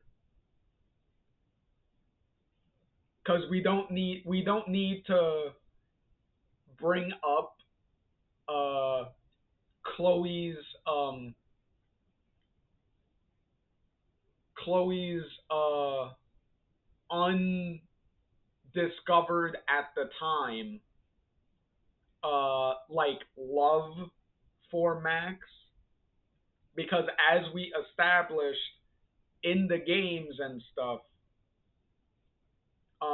it's pretty apparent that Max was pretty much Chloe's first love,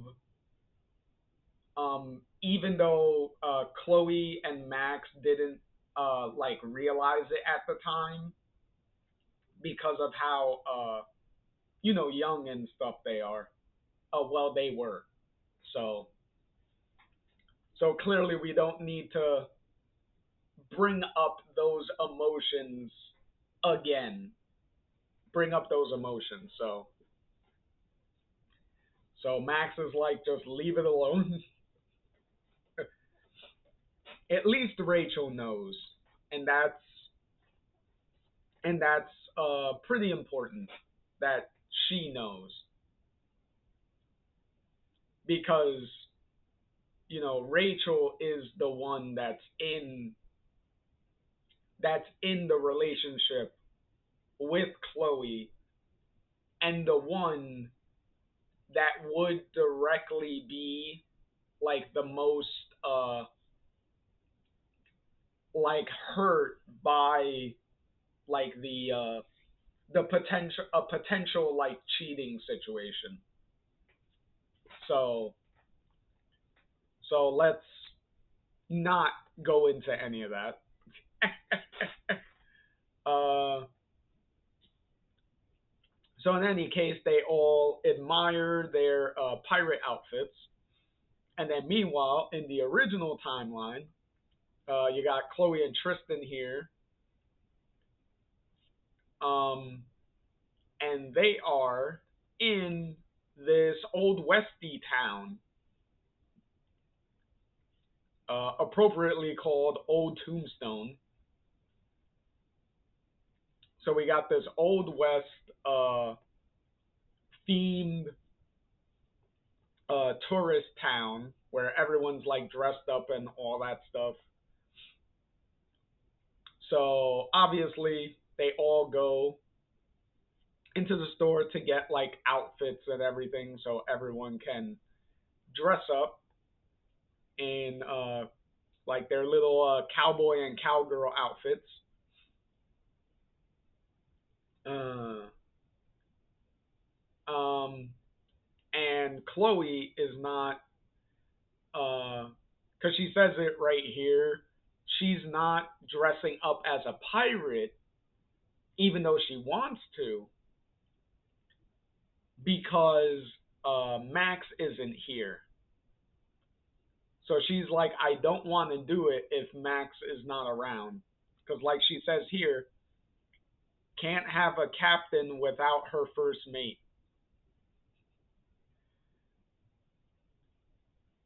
Which those tiny little words hit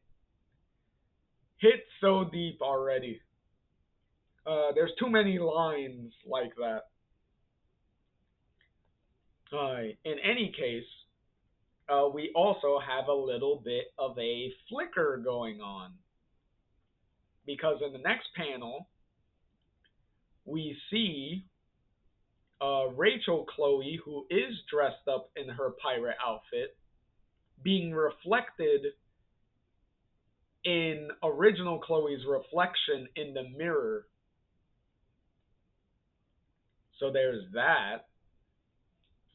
Um, and then what was it? Original Chloe slightly notices that the reflection was different for a minute, but now it's back to normal. And then meanwhile, original Chloe gets called by somebody, and we won't know who that somebody is for a minute. Meanwhile, Tristan over here um, meets Lawrence, who in the original timeline obviously has a broken leg. So he pretty much meets Lawrence. They kind of introduce themselves, kind of fills him in on like, hey, I broke my leg. This is kind of how it happened. This, that, and the third. Um, the main takeaway here is that Tristan and Lawrence like meet each other and start getting to know them. Um, and also to discover that Lawrence is a part of the play and everything that's going on, and he's pretty much putting two. Tristan is putting two and two together of like, you're on tour in this play, and we're on tour for these little uh, concerts that we're doing. Huh. And we're kind of in the same, like a part of some of the same locations close by. Huh. Weird. And in any event, now we jump back to the Rachel timeline, and Max, Chloe, and Rachel are just strolling along, just enjoying some of the sights and the little attractions. And meanwhile, Max senses a disturbance in the force, and oh, wait, oh no, that's Zach.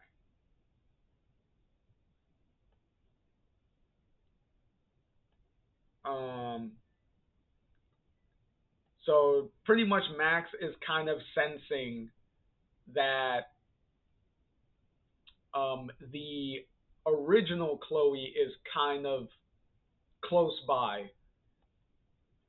So now that everyone is kind of is like in close proximity to each other between timelines, it's becoming more noticeable that they could feel that they're around.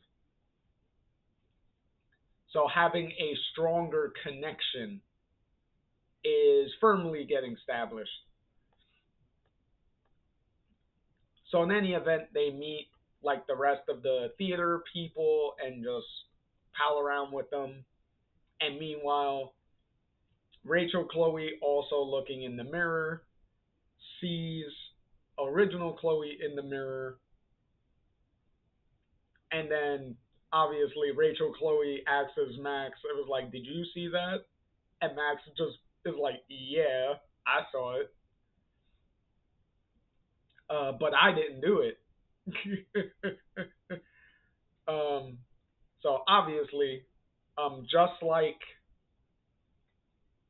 just like earlier, these little flickers are happening without Max doing anything. Like this is completely out of Max's control. And then they both think Tristan is doing it. And then now we jump back to the original timeline, to who was calling Chloe's name. And it turns out to be Victoria. And obviously the high seas are like, "Hey, is this like a friend of yours? What's going on?" And then Victoria pretty much acts as Chloe is like, "Hey, join me for some coffee." And so that way they can catch up. And then Victoria says that she couldn't go to the memorial, that she couldn't go back, to the place. Um, Also saying one positive thing about an underground bunker is that it's stormproof. Um, Also, uh, there was a thought and I kind of lost it. Hold on, let me see if I could get reminded here. Um, okay, there you go. That's the thought I was looking for. The fact that Victoria couldn't go to the memorial that was happening in the first book. The reason why she's blatantly saying that is because, if you remember, there was a guy in the background whose name was Chase, which is Victoria's last name. So, um, and the reason why Emma had to do that and not have it be Victoria, because the original intention there was supposed to have Victoria there, but Square Enix, like I said, had restrictions on which characters they can use and which characters they could not use. And Victoria was one of those characters that they couldn't use at the time. And like I said, as the comics went on, those restrictions got looser. So Emma was able to be like, okay, so can I use Victoria now? And this time around, Square Enix gave her the okay and was like, okay, now you could use Victoria now. And this was the way that Emma chose to explain um, Victoria's representative in the first book that attended the memorial on her behalf. So this is her explaining that little tidbit at the beginning, to make it make sense. So even though that wasn't the intention, we're retroactively explaining it so that way it fits into the story. That way it could feel like it was intended from the very beginning, even though that wasn't what it was supposed to be. So that's what happened there. So then Chloe pretty much says that we always meant to reach out, and then Victoria immediately calls her on the bullshit and was like, "No, you didn't, but that's fine." And Victoria being self-aware, I was always a class A bitch to Max. So, which is pretty much like Victoria's explanation of like, I know how much of an asshole I was back then, so it's completely understandable that you guys wouldn't bother to like check in on me or anything. Um, and then this is pretty much what Chloe's explanation of Max being gone is that she's been telling everyone, which is, as she says here, she had to go away to get away and take some time to process. So,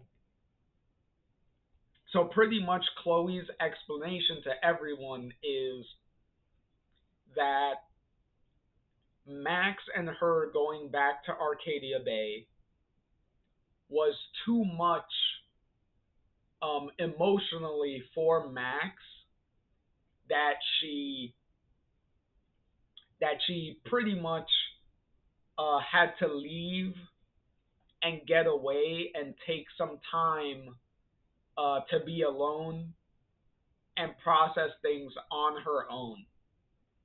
So that's how Chloe has been explaining like why Max suddenly was gone, pretty much. Which thankfully for her, everyone has kind of bought that explanation, so nobody has been questioning anything. So at the very least, the lie has been working for the past 2 years. um,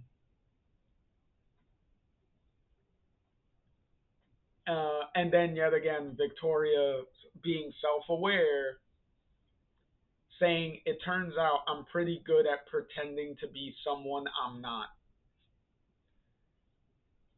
Uh, so, um, and then Chloe with the casual thing of like, "Hey, do you still take photos?" And Victoria's like, "Nope." And then we, in the same conversation, we get confirmation that she is in a relationship with Zach. So the little egotistical guy is in a relationship with Victoria, which the irony of that is not lost on me and is also not lost on Victoria because she's gonna make a point. She's gonna point it out later anyway. And then it ends with a water gun fight. So everyone starts using water guns and starts spraying everybody in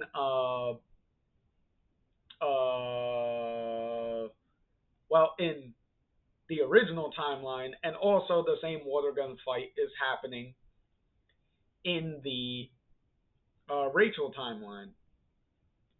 So everyone is pretty much shooting everyone with water gun, you know, having some fun, blowing off some steam, and then we get this nice little shot of like cross timelines here from both sides, with both Chloe and Max being like, "I feel that you're here." So that nice little tidbit. Hold on, I will be right back. Have to take a quick bathroom break. I'll be right back.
Okay, I'm back. Any case, all right. Let's what was it? Chapter 3. So we only got two more chapters left, and then we will wrap things up uh, for this video. So, um, Chloe is what is Chloe doing? Um,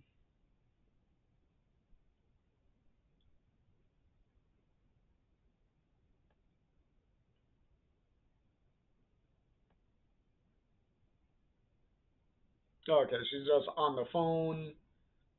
Also has a nice little sketch here of Victoria, and then obviously a Max here, kind of imagining what she would look like in the cowgirl outfit, which, yeah, okay, because she's a pirate in the other timeline. So yeah, Chloe's on the phone. Uh, this is also a hint at a big thing that's going to happen. That's going to get revealed, but not until the end of towards the end of the comic run. So it's not going to be revealed until like the second half of the last book. So we're already planting some seeds because we get a little hint that apparently original Chloe is a business owner now. What business is she the owner of is the big surprise. Um, so pretty much they're trying to fix the broken what was it, the flat tire. And then what was it? Tristan is gone, which I believe he's like practicing his had to go somewhere to practice so that way they don't see him. And meanwhile, Pixie is wondering what's the deal with Tristan. Like she feels like something is a little off with him. Um, and obviously Chloe's little cover story of being like, oh, he's somebody we knew back in Arcadia Bay. Um, so pretty much that's her cover story to try to give Tristan some explanation. So that way the high seas, in particularly Pixie, is not too suspicious of him pretty much. Even though Pixie obviously looks like she's a little suspicious about things. And then she pretty much asks everyone else what their opinions of Tristan is, and they kind of ease her suspicions a little bit, which is nice because they all speak positively of him. So, and then we got what was it? The high seas looking at the newspaper and seeing their advertisement in it, so them being excited about that. And then we jump to the Rachel timeline of them looking at the same paper with the high seas advertisement in it. So nice little transition there from this to this. And also very nice subtle differences of some of the articles that are different. Because we have an article here and then we have the article different up here. So nice little subtle differences there. Okay. So yeah, we got Chloe being excited that the logo she made is actually being used in advertising. So everyone's excited. They're getting their nice little milkshakes to celebrate. Um, what was it? Rachel pretty much just updating everyone on her the play thing and whatnot, messages that she's getting from everyone else. Um, how everyone else is doing. Um, and then the ironic part of Rachel talking shit about Zach, being like, that guy wouldn't reach out a hand if you were falling off a cliff. Which is funny because of the Lawrence situation in the other timeline where he did fall off a cliff and break his leg with Zach being there. And then Rachel teasing well, maybe if you were falling, maybe he'll lend a hand and catch you. And meanwhile, Chloe immediately is like, He was like, don't even. uh, and and then pretty much Max pretty much being like, hey, we're just waiting for any sign of Tristan, seeing if Tristan, if anything. And meanwhile, they're like, uh, Rachel and Chloe pretty much comforting her, like, hey, don't worry, we'll uh, he'll get a hold of us somehow. And then we are also about to get a funny little cameo here. So while Chloe and Max are talking, Rachel notices that this guy dropped something on the floor. So she picks it up to give it back to him. And if you haven't noticed who this guy is, don't worry, Rachel's about to say it in a minute. After this guy recognizes her, and then Rachel pretty much points out, like, oh, you're Cody. Cody Holloway, aren't you? And and uh, and then he corrects her is like, it's Brody, it's Brody. But with that, this is also the the comics only, and I do stress this, only reference. Well, the only on the nose direct reference to Life is Strange 2. Because Brody is a character that Sean and Daniel meet during the during about the second half of episode one. So, so there you go. Your one Life is Strange 2 acknowledgement. Well, direct acknowledgement. Also, because technically, um, what was it? The current story, this current story is taking place in 2016, and I believe,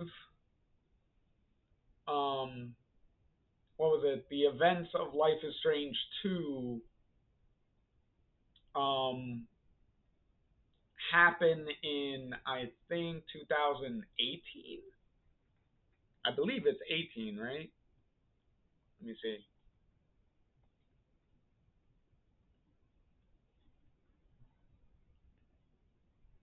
Or is it 16? Oh no, it actually is 2016. Oh, okay. Okay, so the events of Life is Strange 2 should be happening around the same time. Interesting. Okay. Because we don't know. I don't think we know the exact like month or something that the comics are at right now. So, so in any event, Brody thanks Rachel for giving him what he dropped, and then there you go. He just that quick little cameo from Brody, and then we're done. no no further Life is Strange 2 references.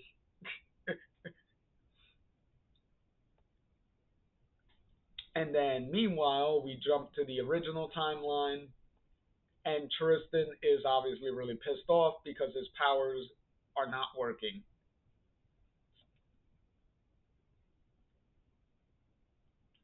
Mm, so meanwhile, what was it? Pixie comes out, notices Tristan, being frustrated,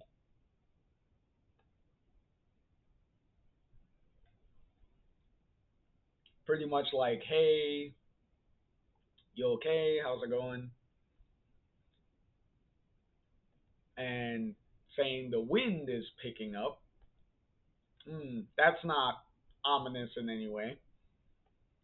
And then what was it? His Tristan's phone's ringing, and it's like, do do do do. Okay, Lawrence is texting him. I don't know if you did you give Lawrence your number, or did he get your number from like Chloe or something? Mm-mm. Anyway, so Tristan goes back inside. Obviously, Pixie is still pretty suspicious of something being up with him. And then on the inside, we just, you know, update them, update themselves and stuff. Uh, and you know, uh, pretty much updating themselves on like what happened at Tombstone, the feeling that they had, what Chloe saw, and all that stuff, and trying to figure out like, okay, so clearly there is a connection, things are happening, and Tristan is pretty much putting together what Max is already doing. The fact that they're following the schedules and everything and making sure that they're in the same place at the same time type of thing. So pretty much Tristan is putting it together. Trying to nudge Chloe into the direction that he's thinking, and then pretty much it hits Chloe and she's like, "Oh shit." And then they finally figure it out. So now they're kind of on the same page with having the same plan at the very least. The only difference is communication. Like, how are they going to communicate?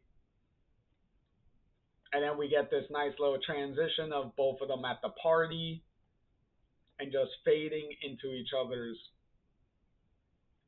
at the gig, at the little concert, and both of them feeling each other's presence in the same place. And then meanwhile, there's a storm going on. Not that type of storm, just a regular storm. Not a supernatural one, a normal one. So they're packing up the stuff. They end up going, hurrying into their cars so that way they can go. And then in the meantime, um, as they're talking, a tree branch falls, and they nearly avoid the tree hitting the car and causing an accident. But meanwhile, Max realizes like, okay, if the weather's bad enough to cause the tree to fall, then what about the high seas? Because they left before us. And then Max notices that indeed did happen. The tree fell. Unlike them, the high seas was not able to avoid it, and they ended up crashing. Um, and Max is distressed about the situation, as she rightfully would be, and decides to rewind time.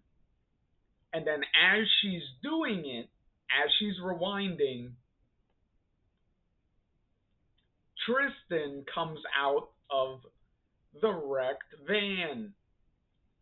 And then he notices Max and notices what she's about to do and tries to stop her. But Max realizes it way too late and already rewind. So now everything is back in time, and Max realizes like, oh shit, I fucked up. I kind of acted too soon. I should have waited. Uh, and then that brings us to the final chapter for today. So we pretty much repeat what happened, which is pretty much similar to the party thing when Max rewound, and then events kind of played out the same, but without Max being there. Same thing here. They're packing up the stuff. The same things are kind of happening, except Max isn't here. And they don't know where Max is, so now they're like, okay, where the fuck is Max? They think she's at the bathroom, in the bathroom. And then meanwhile, Max standing in the middle of the road, um, realizing that, continuing that she fucked up, and then now she's getting pretty depressed over it. Meanwhile, her phone rings. It's obviously Chloe trying to find out where the fuck are you. Uh, Telling them that they're further down the road. Pretty much saying like, I fucked up, I made a mistake. And then now we jump back to the original timeline, and Tristan is like, wait a minute, I saw Max. That was Max. Um, Also, funny little tidbit with this is Tristan remembers,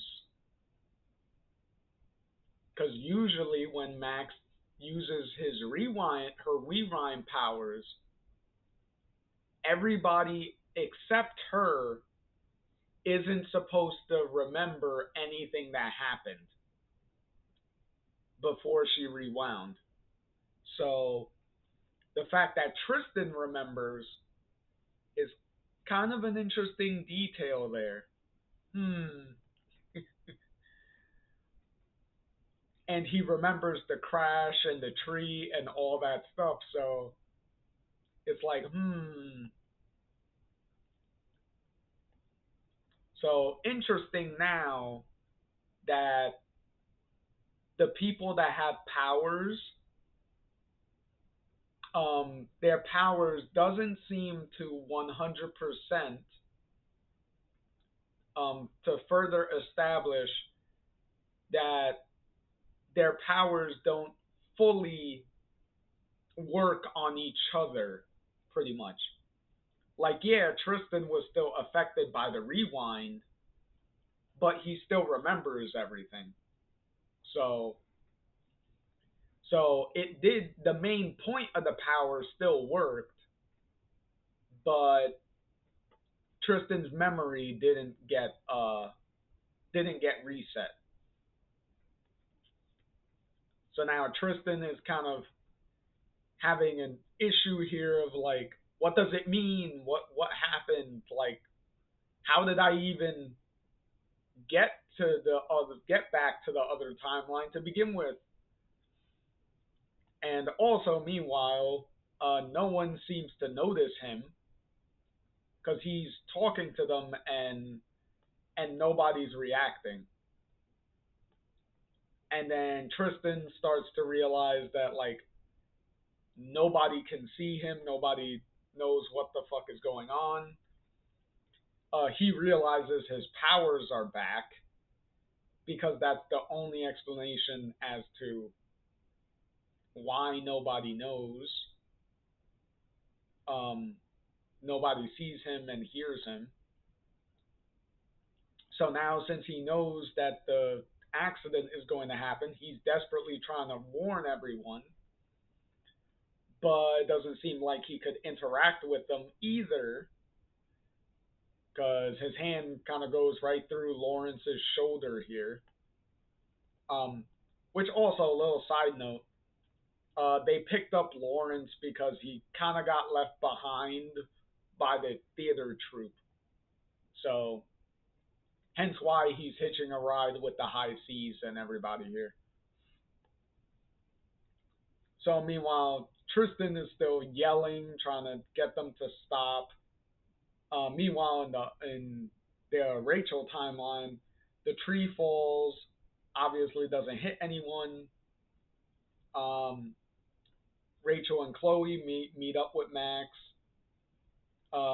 Pretty much says like, excuse me, I did what you told me. I made sure that they didn't leave ahead of us, so they're safe. And then Max pretty much explains to Chloe everything that's going on, and then uh, Chloe asks how far back did she rewind. Um, Max says about 10 minutes, and then lets her know that she also saw Tristan, and then pretty much fills in Rachel about everything that happened.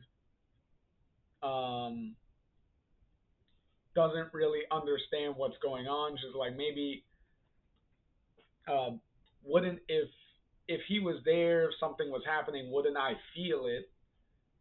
Which is similar to like her feeling the headaches and stuff when something was going on with Tristan.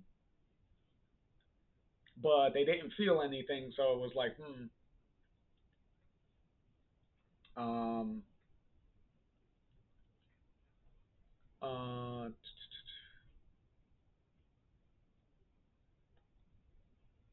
and then Chloe getting uh,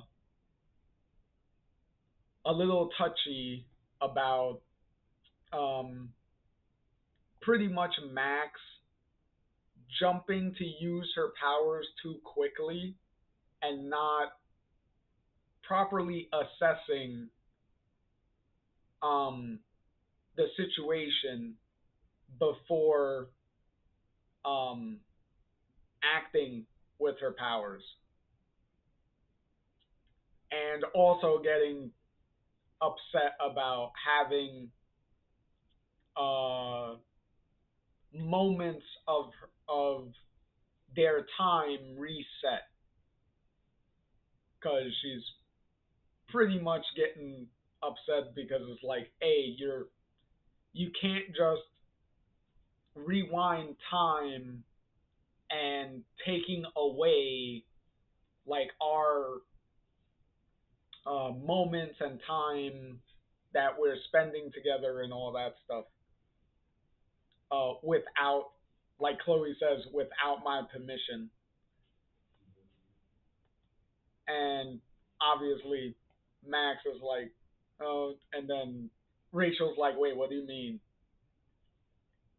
And then pretty much figuring out like that whole Hamlet thing with the preventing that the guy fell off the ledge or whatnot. And yet again, Chloe bringing up the thing of like, did you even? I was like, did you even know like how bad the situation would even be? Like it probably wasn't even that bad. Like you're kind of jumping to using your powers a little too trigger happy with it at this point. Which, as Chloe's saying, it was like stop and assess the situation before you play fucking hero. Um,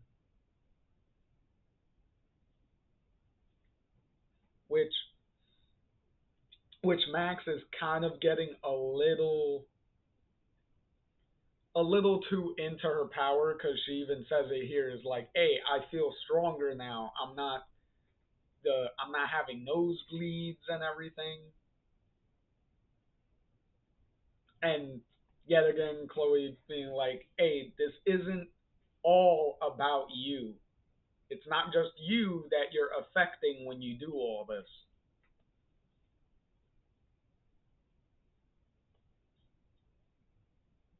and Chloe being like, "Hey, trust me," and it's like, "Hey, sometimes life is shitty, shitty things happen, but sometimes those shitty things lead to better things, and that you don't get to choose what gets kept and what gets thrown away." So, and then Chloe with the reminder of, and consider this, every unplanned, impulsive change you make varies our chances with the other Chloe. So you messing with time may throw off being in the same place at the same time with uh, with original Chloe. So it's gonna so you could be making um our plan and what we're trying to do make it a lot harder and maybe impossible to pull off if you're rewinding time too much, because then you're throwing things off. So, uh, good justification for Chloe being upset and like what's going on. And then Max has to remind me about this fucking thing. And Max pretty much alluding to wheelchair Chloe again, which I'd rather not be reminded of, please. um, and pretty much Max, pretty much like, okay, I get where she's coming from. I should go talk to her. And Rachel's like, yes, you should. Um, um,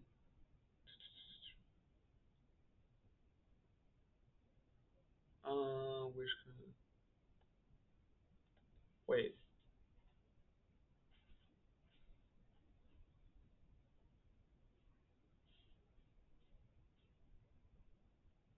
wait, who the fuck is texting her this?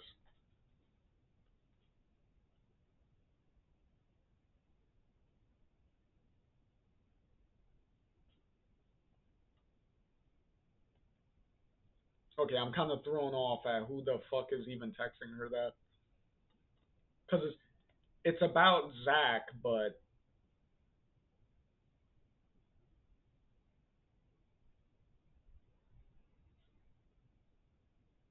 mm, is it Lawrence? It's probably. I think it might be Lawrence. Yeah, because it's like this is the Rachel timeline, so it's not Victoria, because Victoria's in the original timeline. Okay, so in any case, the storm's still going. The high seas are getting everything together. Pixie is missing, so Dex goes to run and go get Pixie, and he finds Pixie um, in a field position in the corner here, and Dex, give her gives gives her a hug. He's like, "Hey, what happened? Are you okay?" And then Pixie says, "Yeah, I am now. We all are." Very cryptic there. So meanwhile, in the original timeline, um, Pixie. Well, good thing Pixie was driving, and she's able to stop before the tree falls, so they avoid getting hit by the tree.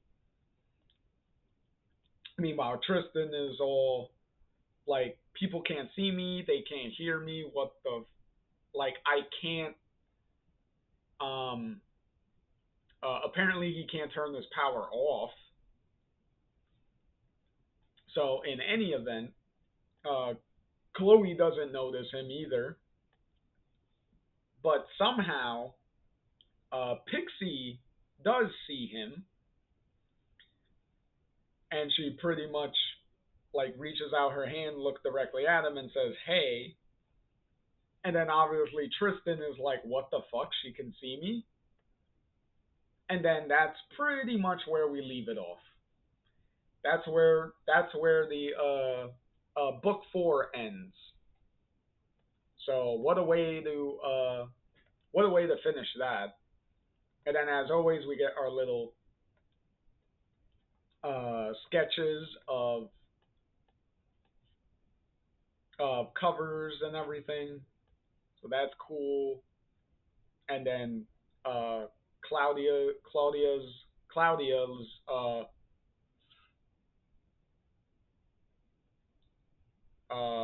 little sketches and stuff of Zach, the pirate outfits, Victoria, all that stuff. Yeah, and then that's pretty much it.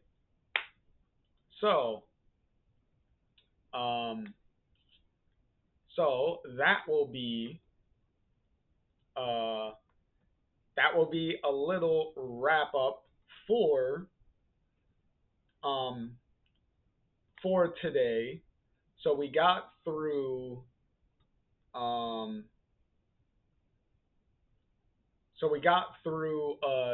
two of the books today, which is pretty good because it's like two books last time, two books today, and then next time hopefully we'll be able to get through the last two books, and then right after we could